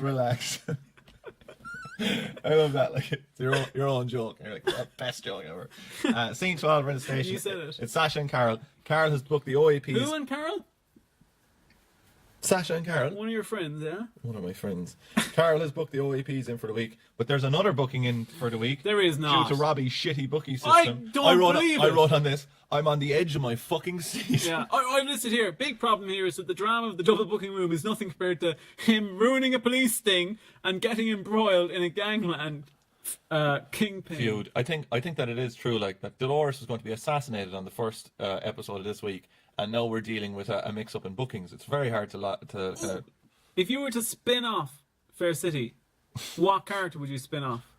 Cass. Oh, that's good. Does he travel the country? Cass. Is he magic? Cass is a light version of Steptoe and Son. They've just completely ripped off their character. You're actually right, yeah. We're in scene 13. It's the laundry house again. Jackie is going to cover for Melanie. Cass brings in a big bag of shit to wash, and that's pretty much it. Yeah, that's it. Scene 14. No, let's skip, man. This is so bad. Oh no! The next scene in the station house. Robbie arrives in and learns of the double booking. He doesn't have the heart to tell the OAPs that they're fucked and that they have to leave. Sash tells him that it was Carol who did the double booking, and then Robbie decides, instead of doing the logical thing and backing down, he decides he's going to double down on this, and he has a plan of how he's going to needle Carol with it. Then Charlotte comes in to tell Lee. She tells Lee, "You're taking me to the Horizon Ball," and then she says, "It's not a date; it's just business." Robbie plays Carol. Roger, right? I really respect your enthusiasm for this scene, but I don't understand it. Do you not like that one, no? No, fucking... Is this not killing you? No, I like this episode. This one's a bit better. Skip on there. Melanie has a load of things to do and she can't possibly pull them off. Did this stress you out? Melanie? Yeah, the Melanie thing. I didn't care. Because I was like, this is just making me sad. Do you know what I do think they need to do, though, on Fair City, in all honesty, right? You say, have a homeless character. Yeah, they do. Is that what you're going to say? Yeah. I'd like to see someone lose their home or something in Fair City. Yeah? Just so they could deal with it. I think it is like a bit of. I've said this before though about having a homeless character in it. It seems shocking to me that Cass has a home, and that, like, we never see we haven't Cass's seen home. it though. That's true. That's sad. In a non. No, actually, I'm not getting this. I don't care. All right, scene 17. Right, we're in this station yard. And Melanie has to meet up for a big. We have a recurring curse of the shit extra here. Oh yeah, what's that? It's when Melanie is with Haley and they're chatting to the guy who they're the entrepreneur that they're trying to get to use their social media company, their promotions company. Melanie gives him the portfolio to look over. He looks at it and he goes, with this kind of delivery, "Oh, I really like this. I'd think about using it." Roger, like, only rule. It's the only rule we have. Don't take the piss out of the actors. But he's an extra. Pretty much. He's an actor. He's got a line. He's not an extra. He's an actor. He's an actor in it. Like. Do you remember those paramedics? There's a really horrible line here. Melanie says to this very good actor, says, "I have the preliminary designs for your social media campaign." What the fuck is wrong with people? Like, what? Can't you just say, shut up, we man. have your Facebook ads? Oh, here are your Facebook ads. We've made you a Facebook page. Yeah. All right, so let's skip on there. Scene 20, last scene. Dolores says Chris might have to lie about everything to protect Will's family and just move on. I'm pulling a reversal. I'm going back to the scene before that. We're in the station house. Why is it clinical to the rest of the episodes? This is important. All right, come on, tell me why. Okay, right. Erica and Dara meet each other, and Erica goes, "Oh, you never called me back." After them making, what's his name? What's the guy who? Doug. After breaking Doug's heart. Well, you couldn't even remember his name. But neither could she. You are Dara. Sure, you tried to be Dara earlier on. That's true. But after breaking Doug's heart, Erica says, "Oh, you never called me back for a drink." And Dara goes, "Oh, was I supposed to? How about we just have a drink here?" And he goes, "It's on me." Smart move, because Erica is drinking a glass of water. So unbelievably smooth. Crafty Raj wouldn't use that move, I'd say. They haven't chatted. Here, do you want to play water? I'll get around to water. Let's not use this car park. Let's park 20 miles away. It's free. This is a field. They haven't chatted in 4 weeks. They sit down with Lee, and then Lee tells Dara about Charlotte Bishop coming in and saying, "I'm taking you to the Horizon Ball." And then Dara goes, "Oh, that's because I mentioned it to Sash." And Lee says, "I'm no charity case." And Erica says, "I wouldn't have thought so." Ooh, saucy! Why is that clinical to the story? It kind of just sets up the ambiance. The ambiance, yeah. Yeah. You pretty much would have inserted any word in there, yeah? Look at. What? How the fuck does it set up ambiance? Okay, so that's the end of episode 2. What an absolute cracker. Great episode. I can't follow any of it. So what's your episode title for that? That one was... quickly think of it? Oh. Is it a surprise to you every time I ask you the episode title, yeah? No, even though I came up with the idea of doing it as well. Oh, well, look, they all know now. It's your idea. Go on. Okay, the name for that one was the preliminary designs for your social media Great, campaign. Brilliant, fantastic, Raj. And so, who was your favourite character? In that one was probably that extra guy. Are you just remembering things? Just like, okay, Erica! So how are you feeling now? You were feeling horribly bad after the first episode. I'm really enthused. Yeah? But I will have to go to the toilet in a second. Okay, so why don't we pause this while Roger does something horrible in the toilet? The smell is coming in from the bathroom as he walks into the room. He's nearly here now. Do you want to say hello there, Raj? Can I plug something? Roger wants to plug something. I would like to plug... Probably his butthole after the bathroom. Jesus Christ. Can I just... Go on. Can I just have a big shout out to Denis's toilet? Dennis, Roger wants to have a shout out to my toilet for some reason. Yeah? What's the deal with it? Because it was just, it was very accommodating. Have you done something in my bathroom? No. That sounds... What did you do to it? Oh no, the fort is compromised. Our studio wall has just collapsed. Sorry. Fort Dindon. There is one thing I would like to say. What are you saying about my bathroom? You've little known fact is Denis Lynn has the largest collection of replacement electronic toothbrush heads out of anywhere in Ireland. I wish I could deny this, but I do, yeah. How many do you have? 40. Is that true? Yeah, I bought 40 of them from China. Is this like when I bought loads of? I only wash my teeth with child labour. How much were they? They were €10 or something. For that many? Yeah. And do they? And for you, Raj, €2 a pop. What make is your Here. toothbrush? I'll send Roombot in there now. Come to them. No, what make is your toothbrush? There's 38 left. What make is my Oral B? Oral B. Yeah. Is it a cross action? No, it's just circular. Oh. Boy, what do you have, Raj? Do you have a better one, do you? Yeah. Oh, sorry. that's class. Does yours have a gum sensor? It comes. What, to tell you gums, is it? Yeah. All right. Mine's going off the whole time. Roombot. Call the guards. I'm excited! All right, so we're on to episode 2. Three. We're on to episode. Thanks, Raj. Imagine that. We're in a whole episode further along than you thought. We're in episode 3 at the moment. This is episode 3. Put down the styra. Go down into Entertainment.ie offices, rummage through their bins, and get the description for episode 3, please. I How have you not got it up yet? I've got it up. Jeez.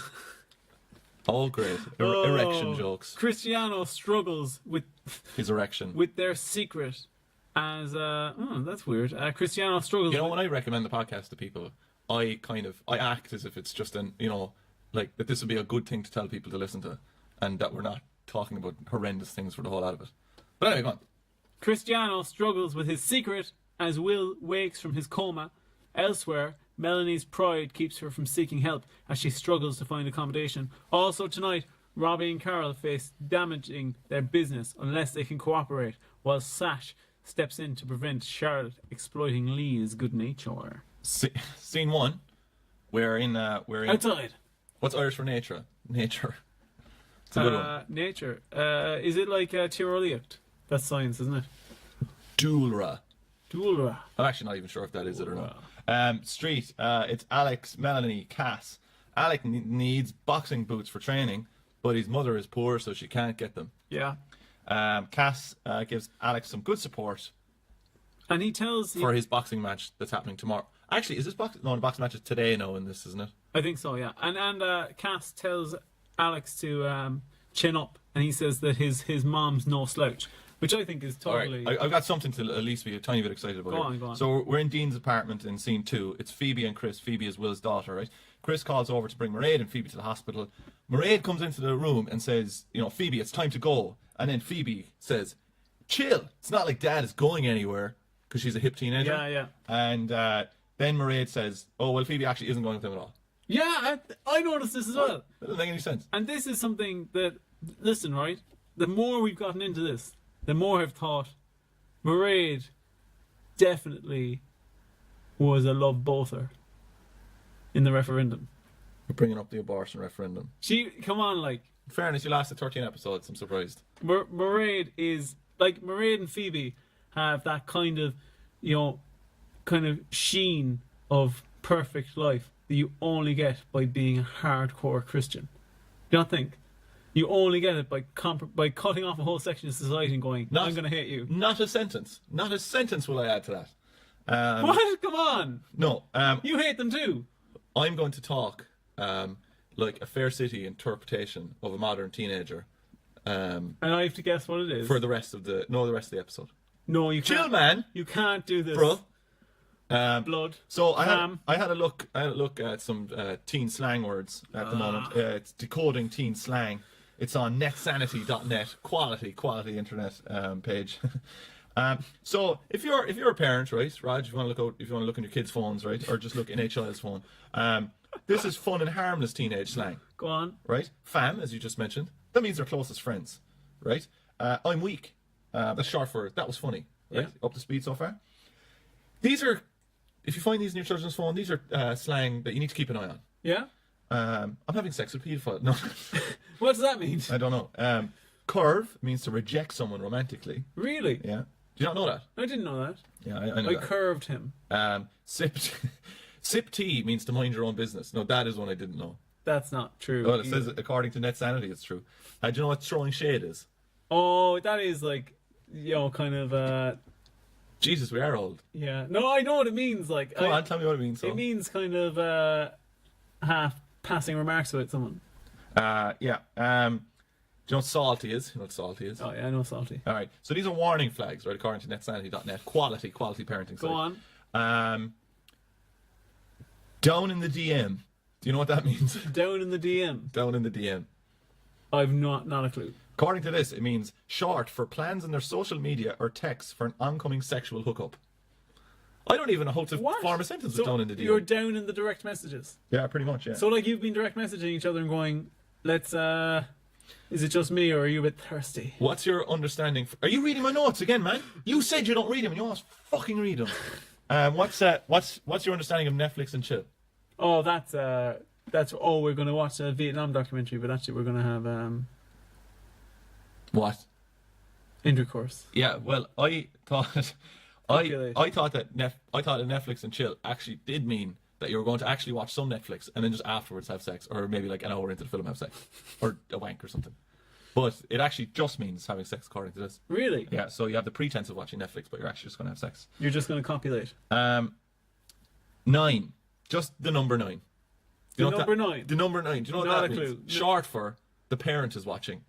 What? Yeah. The number 9. Yeah. These sound like, do you know those ones where people do like TTYL? And Yeah. it's like, Do you know, well, I've got a good one. Do you know Go what? on. Do you know what GNOC means? All capital letters. GNOC. GNOC. No. Get naked on camera.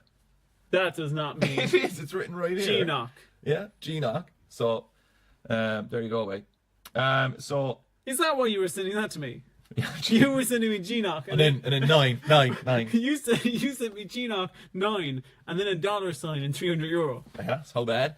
Scene 3. We're in Vino's. Then you sent me an image of €300. Chill, man, chill. Scene 3, we're in Vino's. It's Sasha, Robbie, and Carol. Dara wants Sasha to go to the Horizon Ball, remember? How could you forget? With Lee instead. Robbie and Carol are giving away free teas and coffees, right? And we're led to believe that they're giving away free teas and coffees to old age pensioners. There's about 6 of them there. Yeah. And that this is going to cause the Bankrupt. financial ruination of their business. Yeah. Which, you know, who knows? Might do it. How much does it cost to boil a kettle? You would know this because you're insane when it comes to monitoring your own electricity. I have the facts on that, but I don't know what it is now. Oh. But I do know that I might get this wrong, but the kilowatts per hour used in boiling a kettle for like whatever amount it is astronomical compared to most other things. I will say something though. If you plug in your charger, because I am insane and have tested this, if you plug in your charger and it's not connected up to your phone, it doesn't actually use any electricity. Really? Yeah. It only uses electricity when you plug it into your phone. You see? You laugh and you learn. Scene 5, we're in the street. Melanie, Cass and Jackie. The landlady won't give Melanie back her deposit. Jackie calls her friend Gavin, the estate agent, to sort out Melanie's problems. Do you want to hear something? This is kind of intersected with my real life. I genuinely don't, but go on anyway, as long as it takes us away from Fair City for a bit. Yeah. So my sister lives in Waterford. She's a lecturer up there.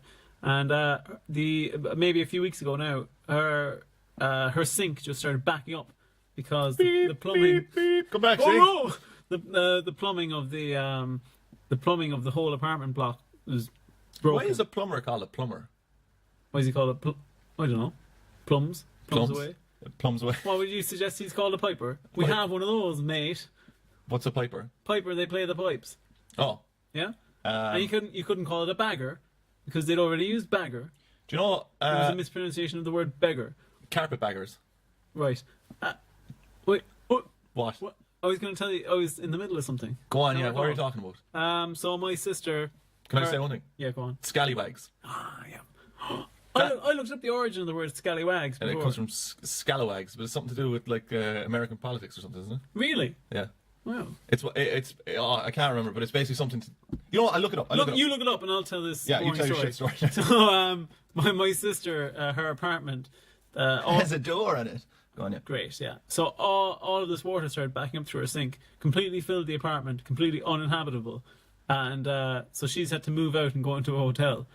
And she's trying to get out of her lease now because in the lease it says if the apartment... She's going full Alan Partridge. Yeah, like she living is. in a Yeah. hotel. Yeah, she is. She's going full Alan Partridge. But the lease says, oh, you can only void it if like these series of conditions. And she's a legal lecturer, so she obviously understood these conditions. And one of them is if the apartment is deemed uninhabitable, And when she said, like, the apartment's completely uninhabitable, like, it's covered in sewage that has come back up through the sinks and toilets, the landlord and the agency actually said, oh, well, that's a very loose definition of uninhabitable. They're scum. All right, so this is where carpetbagger and scallywag comes from, because like I mean that's an Irish enough term, or a pretty widely used one for parents to say, oh, you scallywag. Yeah, I've never heard of carpetbagger. I have heard of carpetbagger, right? But so following the American Civil War, right, if someone called you a carpetbagger or a scallywag, it was a bad thing, right? So the carpetbaggers, they were people who, oh, I'm gonna sneeze. They were people, Northerners, who moved down to the south to take advantage of the way things were after the Civil War, right? And then the other guys were it's so hard to read this. Scalawags. They're actually called scalawags, right? And they were guys who supported Reconstruction era. I can't fucking talk. What I'm trying to say is scalawags were non-slave holding, small-time farmers, middle-class professionals, and others who had stayed loyal to the Union during the war. Well, it's interesting that you were able to just... Yeah, I just remembered that. You just remembered. Jesus Christ. Wow. I find that it's absolutely impossible as well to read text from a screen and talk after a while. Well, I have to say that what you were trying to do there is an incredibly taxing task. Because you were attempting to read quite a block of text now that I can see. A wall. Yeah, a wall of text. A fucking and wall. And summarise it while reading, while live reading. Oh, the other day... I did a little shit while I was doing it. Go on now. Brilliant. The other day I was walking along Cork City. And someone called you a carpetbagger. They did, yeah. And I decked them. But what happened was I was walking along the side of the courthouse, and an older man was walking ahead of me, and I was putting on my old hand indicator as a pedestrian, and I was going to overtake him, and I was judging if I could speed up enough to overtake him. But then the man stopped dead in his tracks and did like a comical double take at a car that was parked up there, and he went, oh. And I thought, well, I have to let him walk along now and see what was he looking at. And it turns out that it was like a Mercedes parked up with just a printed out sheet of paper sellotaped to the inside of the window that says, court stenographer in session, please do not clamp car, will be in session until X time. So that doesn't matter. What? It's clamp anyway. Well, that's what I would have thought. Yeah. That's what I would have thought. Alright, so after that, what if he was stenographing his own butchering of scallywag and oh and shit, carpetbaggers. we're in the middle of an episode. I know, yeah. Oh, give me a number between 1 and 10. 4. Oh no, higher, because I was going to go forward in the scenes. Well, I just want to get on to one thing first, right? Go We're in that. Wait a minute. We're on scene Did 6. we miss Will waking up? Oh, Are we on episode 4? We do this a lot, don't we? We're on episode 3, man. Yeah, we're on episode 3. I was reading from episode 4 there for a second. Oh. All right, so Will wakes up inside the hospital and he says Chris a few times, much to the perturbance of Mairead. Are you definitely in the right episode now? Yeah, scene 9 or thereabouts, whatever you might have. You probably seen 17 or something. But he wakes up and his eyes are absolutely hilarious in this. Yeah, because he's like, oh no. There's my boyfriend. There's my wife. Yeah, and Chris is trying to, I think, almost communicate with Will. Yeah, like, he's like, don't say anything. Yeah. You know what I was thinking? Do you ever think that Will would be kind of saying to Mairead at some point, it's like, Mairead, would you ever think about growing out the old mustache? Oh, I'd say so. Yeah. I'd say. I mean, why not? Why not? I actually looked up. Was it possible? Was it possible to like men and women? Get out of town. I was looking up, is it possible for women to grow full mustaches? Oh, definitely. Well, it actually depends, supposedly. But I just mean that there definitely are women that could grow full ones. Yeah, but what I was thinking was that, wouldn't it be cool, I actually do think this would be cool, if for 1 month for charity that women grew mustaches for a year. Like a year, I didn't mean to say a year. What did I say? Like they have their own Movember. You know what? I think that is one of those things. So I think that it is a little bit silly that women have to shave. So when I stopped for the bathroom break, Denis consulted with Comet PR, and they said that what he needs to do now is start bringing back in progressive ideas of women. After my nurse doctor fiasco. Yeah. And so they got their team to do a whip around. They came up with the preliminary designs for a new social media campaign. And they were very good. Melanie did it for me. Yeah, Melanie did it for you. And but she was late for the meeting. But they said to me, talk about mustaches. Here, but I do actually find that quite fascinating, though. That I think, I'll put it this way. I think in 100 years that body hair will just be stupid, as in like shaving it and all that. Will be considered stupid. I'd say at some point, yeah. Sure, it has to. Has it ever been? Has it ever been like bar? Before recorded history. Well, you see, it's very cyclical because, like, even in Ireland, up until relatively recent, I think it was the 1980s, guards couldn't have beards. Right. Yeah, they could have a mustache. I think it had to be signed off that they could grow a mustache. But it was actually this guard had to get. He has a condition where his skin. It sounds like he's Wolverine, but his skin heals very quickly. So if he shaves, the hair actually forces its way out through the skin. Because it heals over, and it actually his face covers in blood. This is true. So he had to get. What the hell are you talking about? I know. This was on the Late Late Show a few years ago. They were discussing everything he'd done for guards, and he got his doctor to write this big explanation of the fact that it's horrifically painful for him to regrow a beard. So they had to properly sign off, like, okay, you're allowed to grow a beard. And even then, everyone wasn't allowed to grow a beard in the guards. They had to work it in over the course of a few years. They eventually said, okay, well, now you're allowed to have a beard. But if you go back even as far as like the 1950s and stuff like that, like in America, considered huge no-no to have any sort of facial hair, maybe a mustache.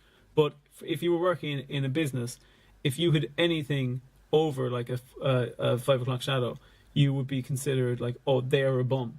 Yeah. And if you go back to like Victorian era and Edwardian era, side beards. Well, yeah, like it was considered ridiculous if you couldn't maintain one of them. It's the same thing with tanning as well. Like it was seen as if you were paler, it was better because it would mean that you weren't like out working doing manual labor. I think it was actually Sophia Loren who popularized tanning. Yeah.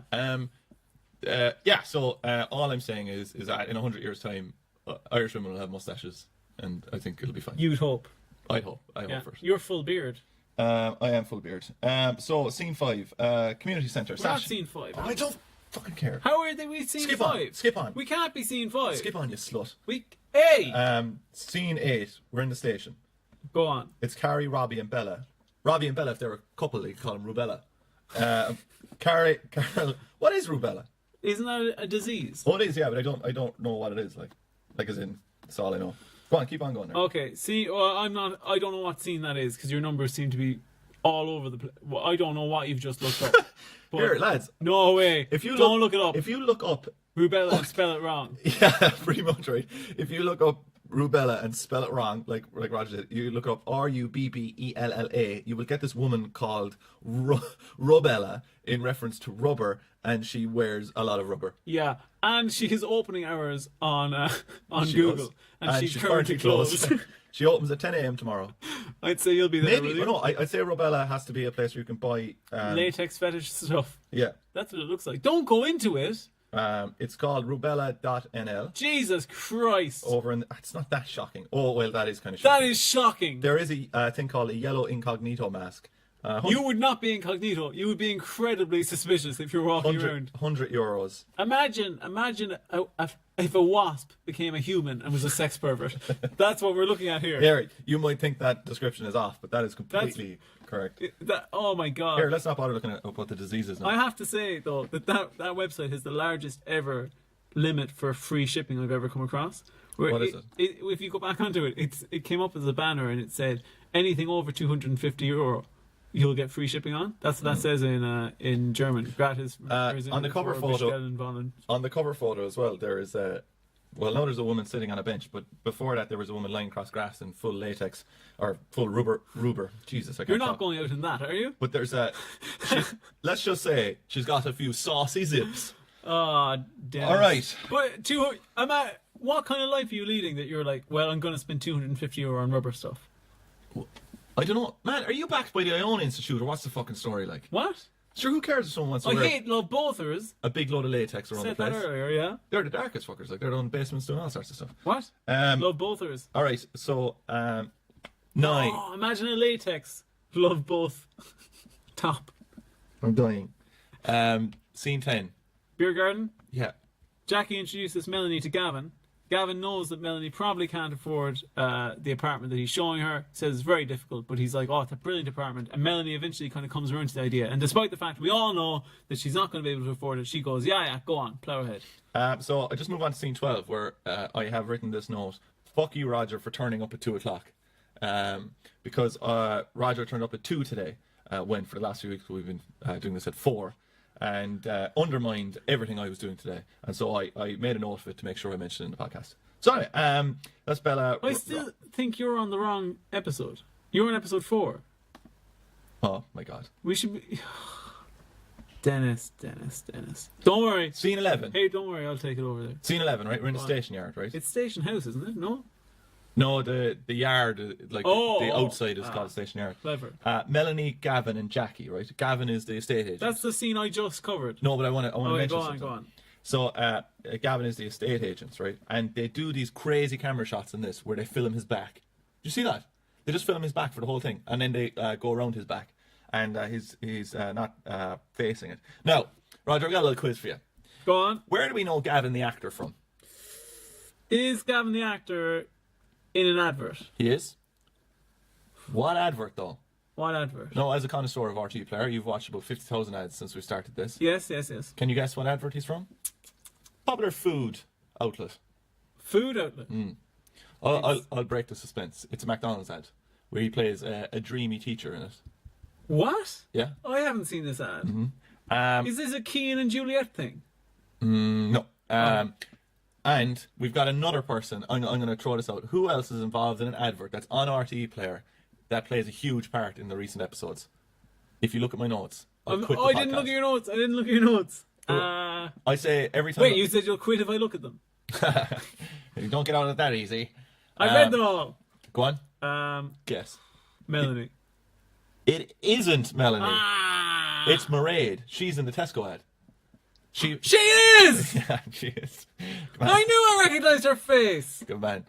She's there at will. Yeah, she plays a mother in the Tesco ad. Are you saying so that she's not a real mother in that Tesco ad? I'm not saying that. Is she some type of actor? I'm just saying that the daughter in the Tesco ad does not match up to Phoebe in Fair City. Do you know what we should do? We should go in for, do you know the way Aldi and all those do those real life family adverts? Yeah. Where they like do I found shopping at Aldi was so good because I was able to cut down all of the things I was spending money on. We should go for one of those casting calls and try and get cast.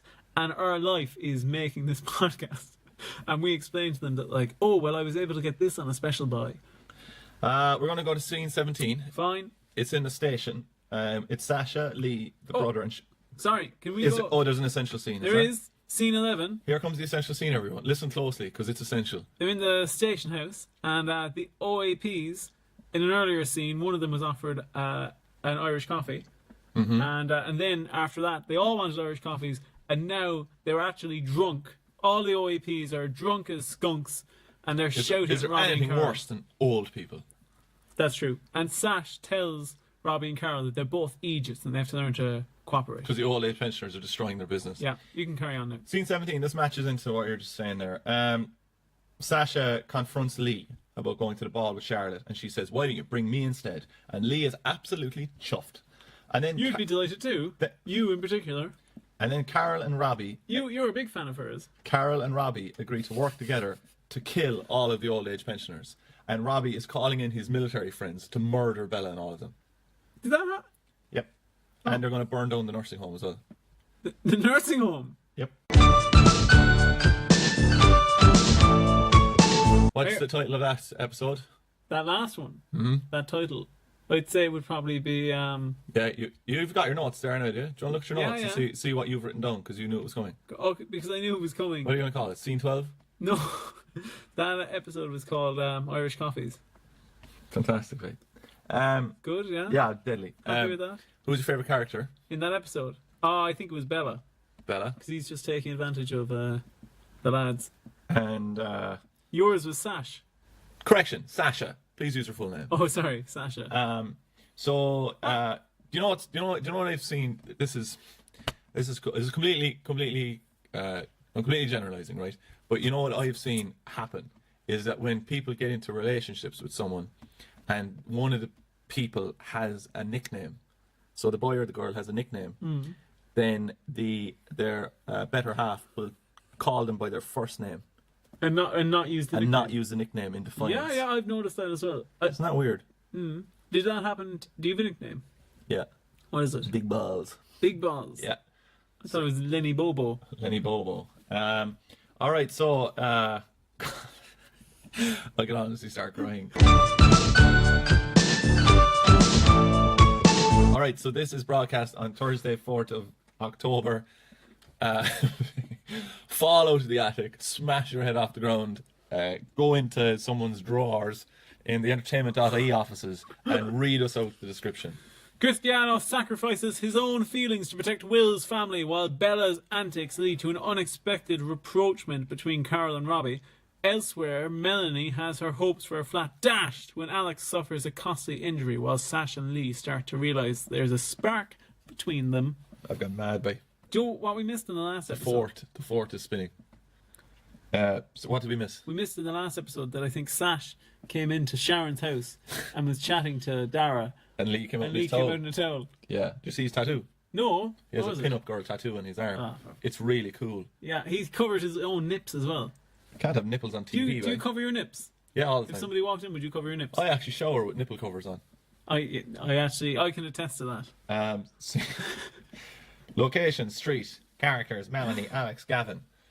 Roger washes Denis in the shower. Oh no, that's a different one. First City Bot. What? First City Bot. What about First City Bot? You started reading everything like a robot there. Robot. Oh, Roombot. Call the guards. I found something in Roger's pants. Sets the scene. If Gavin meets her... Help! What? Gavin... What? Nothing. Did you nearly knock down the studio wall again? Gavin, the estate agent, meets Melanie on the street and says the lease is nearly ready. Bellany. Oh, Melanie. no. Oh, Melanie. Oh, Lenny Boo Boo. Shut up! Melanie has no money, so she's fucked. And that's it, yeah? Yeah. Scene 2, we're in the community centre. Carl and Robbie ask Damien to prioritise fixing the leak in the OAP's room so that they can fuck Bella and Charlie. Oh, Jesus. I don't say it. You stressed all the wrong words there, man. Can you finish that again? So that they can, that's what they said, so that they can get Bella and Charlie the fuck out of the station house. Okay. Damien says, I can't, I have other work to do. And Robbie says, I'll make it worth your while. Scene 3, we're in the supermarket. It's Charlotte and Sasha. Charlotte thinks that Sasha fancies Lee because she was so insistent on going to the ball with him. And Lee and Sasha have a conversation. And as Lee is leaving, Sasha gives him the I like you eyes. So, do you think Sasha likes Lee? Yeah. She gave him the I like you eyes. Yeah? Yeah. I'd say you'd love to get those from Sasha. Why are you trying to say this whole episode? Did I fancy Sasha or something? So what? I'm just trying to hook you up. Who do you like in Fair City? No one, I suppose. Lenny Boo Boo. Stop calling me that. And it was Lenny Bobo for a while. Lenny Bobo. Yeah, you changed to Boo Boo. It's Boo Boo. just too weird. Lenny Bobo. I'm trying to hook Dennis up with Sash. If anyone knows Sash, if they could just Scene 4. the character, We're in not the the actress. hospital. Scene 4. We're in the hospital. Mairead and Will. The doc says that Will is great and there's no head injuries and the physio is going to start today and he'll be home in 10 days. And then I said 10 more days of these fucking hospital scenes. Oh, here's a bit of trivia for you. How many days does a private health insurance policy have to cover you for in a hospital throughout a year? 14. No. How many? If the stay is deemed medically necessary and you absolutely have to be in hospital, the policy has to pay for you up to 180 days in a year. Really? Yeah. Good. What kind of bed? What kind of bed? That could be semi-private or private if your cover allows for it. Scene 6. Oh, to have medical insurance. Scene 6. We're in the laundry house. Melanie, Gavin, Jackie, Cass, Huey, Barney the dinosaur, a Triceratops. They all come in. And Shredder from the Turtles. Shredder's in there as well. And Krang. Krang gets Shredder to attack Melanie and Gavin. Krang is in Dolores' stomach. Krang takes up. Oh. That's why Kyo was trying to assassinate her earlier on. He's trying to kill Krang. Krang Loris. Okay, so you'll never guess what. Melanie needs to pay the deposit, and she asks Huey for extra chips. Brilliant. Extra chips. What? Scene 7. Lee comes down dressed in a black tux. Dara says that Lee likes Sasha. Fantastic Well scene. done. Scene 18. We're in stage. Have you ever worn a tux? I've never in my life worn a tux. Have you? Me neither. No, but some people in my secondary school went to Debs. They went in up a in a tux. small hill and they were smoking. Go on. Excuse me. Oh yeah, you think you're so witty, steak. Go on. That was it. They went to an event in a tux. Yeah. Class, man. Unreal. You hear that? You hear the money flowing into us. Here it is. Catch it all. This is the end of the crystal maze where we catch gold, all our money. Guys. Solid gold. Okay, so we're in the hospital. This is an important bit. Will and Mairead. Mairead talks to Will about bringing him home. But Will is not happy, and he's like, "Hey, what's wrong? You know, why are you so unhappy, Will?" Well, maybe because I got knocked down by a fucking car and I just woke up. And... Did you forget that this was part of a legal court case? Because when the doctor went, "Oh, I'll call the guards once he's ready to give a statement," I was like, "What?" They throw half of this shit out the window. Like they don't focus on it. Like there's a paedophile running around Carrickstown. Sorry, and they just haven't done anything. There's a brilliant scene that I completely forgot to mention earlier on, where Cristiano and Mairead are both in the room, and Will is yet to wake up, and the doctor says, "Oh, I think only one of you should be here." And Mairead goes, "Would you mind leaving, Chris?" And Chris goes, "Yeah, I'll leave, no problem." Chris leaves, and then reappears directly behind Mairead, but in a comical fashion. Like you couldn't make it funnier. Like he appears and they've gotten the perspective wrong because he looks so far away. What's your man name? Vincent Price, is it? Yes, yeah, that's what, hello. That's how he appears.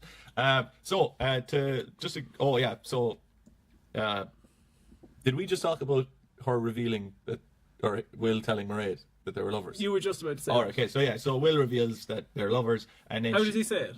I don't know. We're lovers. He's my lover, Mairead. And then Mairead in the next scene goes, "You can't be gay."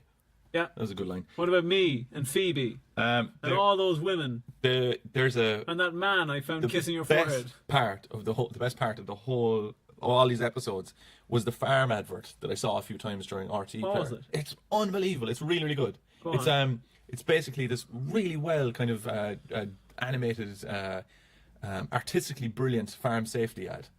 Have you not seen it? No. Basically, what it says is like, it's like, oh, you forget the smells, after a few years. You never see the dirt. And then there's a farmer, but it's like, it's all silhouetted and stuff. It's really cool. And he's putting in this post, and then it basically says, you get complacent or whatever, but it says it in a very cool way. And then this tractor just squishes the farmer. That's really cool. That's not true. It is. That's true. It's a really, really good ad. I have to say, we do a lot of things wrong. But our safety adverts are the best in the world. They're really good, aren't they? They're so good. Do you get the impression that we're never going to get people to stop driving dangerously in Ireland? If no, we have. Really? We had the worst. We had the worst death rates in the EU. I think it's maybe like 2005 or somewhere around there. Don't quote me on that. Don't quote me on anything, but we had the worst in the EU, and that's why all those car ads and stuff came out. Really? And they sent people around to schools educating kids on driving and all that kind of stuff. And we have them in no time at all. So they went really, really low. Two things I want to say to you. Yeah, what is it? One is when I was in Iceland. Roger, no way. I know. You can't mention Iceland again. You've been to Iceland. We get it. I love Iceland. Go if you get the chance. In Iceland. How much did they pay you? What? Nothing. You mentioned Iceland in the intro. You got us to mention that. That was your idea. And you mentioned Iceland every single episode. You're an Iceland shill. How much did they pay you? No, I just think that they're very... Anyway, I've been compromised. But what I was going to say You've been caught rotten. In Iceland, when we just arrived and we got the bus into Reykjavik, and myself and well, I won't name her again, but... she is called Anna, and we were walking... Who's Anna again? She is my... Oh, your girlfriend. Yeah. And did you ever go to Iceland before? Yeah, we did actually just once. That's weird. But we were walking along, and the speed limit almost anywhere residential is like 20 to 25 kilometers. And we were looking around and going, geez, that's so low. Like, nobody must ever have an accident. And then we saw an accident. Right then, we saw two cars crash into each other at 25 kilometers an hour, and they just bumped off each other. And both people got out and looked around, and there was no damage to either car, and they just shake hands and just drive off again. Do you know that's paradise? One thing that drives me insane. What? Is when people start saying that cars these days They'd crumble in your hands. They're made of nothing these days, and Yeah. the whole reason that they're made like that is to take the impact, so Yeah. they crumble into nothing. Crumple zones so, are. so you don't get like turned into mincemeat inside the Yeah. car. It was much better, wasn't it, when it was a rigid structure, and when it was hit into you, you'd break in two, your arm would go flying out the window, and no one ever survived anything. I'd say we should go on. The other thing You I were in wanted a car to say, crash once. No. The other thing I wanted to say was that we should also get ice cream after a spicy chip A's. Oh yeah, man, definitely. Anything to get rid of this mental breakdown I'm having during this podcast. Oh, can I tease something as well? You haven't even bought me dinner. Go on. Ah, Jesus. I have a great idea for our Halloween episode. Yeah. I'm going to tell you off air, but it's going to be. We're going to do it. Can I guess what it is? And if I don't guess it, No, don't guess it. Are you- Because you're going to guess it correctly. it's modulating our voices, isn't it? No, To talk like demons for the whole podcast. that would be good. But Yeah. no. I know how to do that. Yeah? For some reason. Go on, do it. Do it in this section. Well, will I make our voice sound like demons in this song? Just that That one. actually adds so much work into this, but Don't it'd be do it. hilarious. Don't do it. He No, can't I'll do it. It's already happening. It's happening right now. It's happening. I am a I'm demon. a demon. As Yeah. we're. Ah, We're both demons. good God. I hope we're good ones. I hope we get spicy chippies and Spicy chippies. some ice cream. All right, so scene 19. It's the last episode of the week. There's just no time left. We have to. Alex lost his tooth. That happened. Yeah. He went to the dentist. More money. Melanie had to pay €600. Nothing is resolved. None of the stories are resolved. Scene 19. We're in the hospital. It's Chris and Will. Chris is at his bedside. Will apologizes for Chris for living such a lie. Excuse me. And Chris says, "Look, I have to go. I can't take this anymore." And Will is like, "You're breaking up with me." And then Mairead bursts in the door, and Chris says, "Look," Mairead goes, "Do you really love him?" And then Will goes, "I love you both." And Mairead slowly closes the door, puts down the blind. Hospital threesome. Brilliant. That doesn't happen, by the way. It's what happens is The ratings would skyrocket. it would, yeah. Skyrocket. Chris leaves and Mairead is left. Skyrocket. Is left with her husband, her newly gay husband. Rocket Man. Sorry, I want to say something that the continuity announcer said after this episode. Go on. He said, tune in next episode to see more of Melanie and Alex's housing troubles. And then he says, keep in mind, the two of them are pretty much, like, next episode, probably going to be homeless. Yeah. He goes, speaking of housing issues, up next, a Wexford woman wants to downsize her house to a 2-bedroom. Oh, yeah. What the fuck, like? They're the troubles that I'm in as well at the moment. I just need to get out of this huge house. Okay, so that's the end of all the episodes. Wow. No. What? What? Why don't you just say it instead of going, I closed my notes. Oh, for the love But of you're going to God. ask me what I want to What name the is? episode. What would you name that episode? What would I name that episode? Yeah, go on. Hospital Threesome. Brilliant. Do you think if I search hospital threesome that I'd get something on Google? Yes. All right. No, don't do it. I'm searching hospital threesome. Sign out of Google first. Oh, hospital threesome porn videos. Oh, fucking Christ. Absolutely loads of them. Absolutely loads. Well, there you go. Right, well, I'm going on shopping on Rubella anyway. All right, so where are we? Okay, you told me the title. Who's your favourite character of the entire week? Melanie. And how did you find this podcast overall on your mental health? This one was the worst. So bad. I want to die. Oh, well, you have a few other jobs to do as well after this. I need a good showering. No, but I met two Fair City fans at the weekend. Did you? I met two Fair City old fans. Were you out and about? I was out and about and I met them, and one of them is a die-hard Fair City fan, and the other friend said that she hated Fair City and doesn't like it at all. Yet, when I was challenging them on some Fair City facts, the friend who hated it knew an awful amount about Fair City. So I think there's a lot of secret Fair City watchers out there. Do you think they're self-loathing Fair City watchers? Probably, yeah, That's like us. pretty much. I just want to point out as well, I think it's very important to point this out. Roger has 6 million icons on his desktop. Yeah? That's horrendous. How do you find anything? Well, easy. Ask me. It's not even in alphabetical order. No, it's not. Do you do it by sections or something? I do it by Porn on the right, porn on the left. porn in the middle. Do we have any gigs this week? We have a gig in. I also noticed, right? This is hilarious, and it'll happen for this one. We always are telling people about gigs that are the day before. So there's a gig we're doing on Monday in Limerick. but this comes out on Tuesday, so it's already happened. Yeah. I don't know. There's some other gigs on there. We're comedians, isn't that great? And that's about it from me. I don't really have anything else to say, Roger. wait a minute. I'm falling apart. For the first time ever, I think I can. If we say the next gig we have, it will line up correctly. Where Yeah? are we going? On the 17th of October, Yeah. we'll be in Dublin Right. in the Chelsea drugstore. Okay. that what it's But called? what's?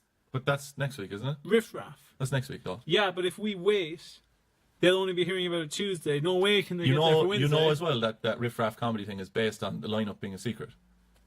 Is that true? Yep. That's not true. It is a secret, yeah. That's the whole thing behind the comedy club, and you just told everyone Is that that we're true? doing. Yeah. Really? And not only that, I actually told you that the last time when you told some people as well. But no, you've announced it, so you've ruined it.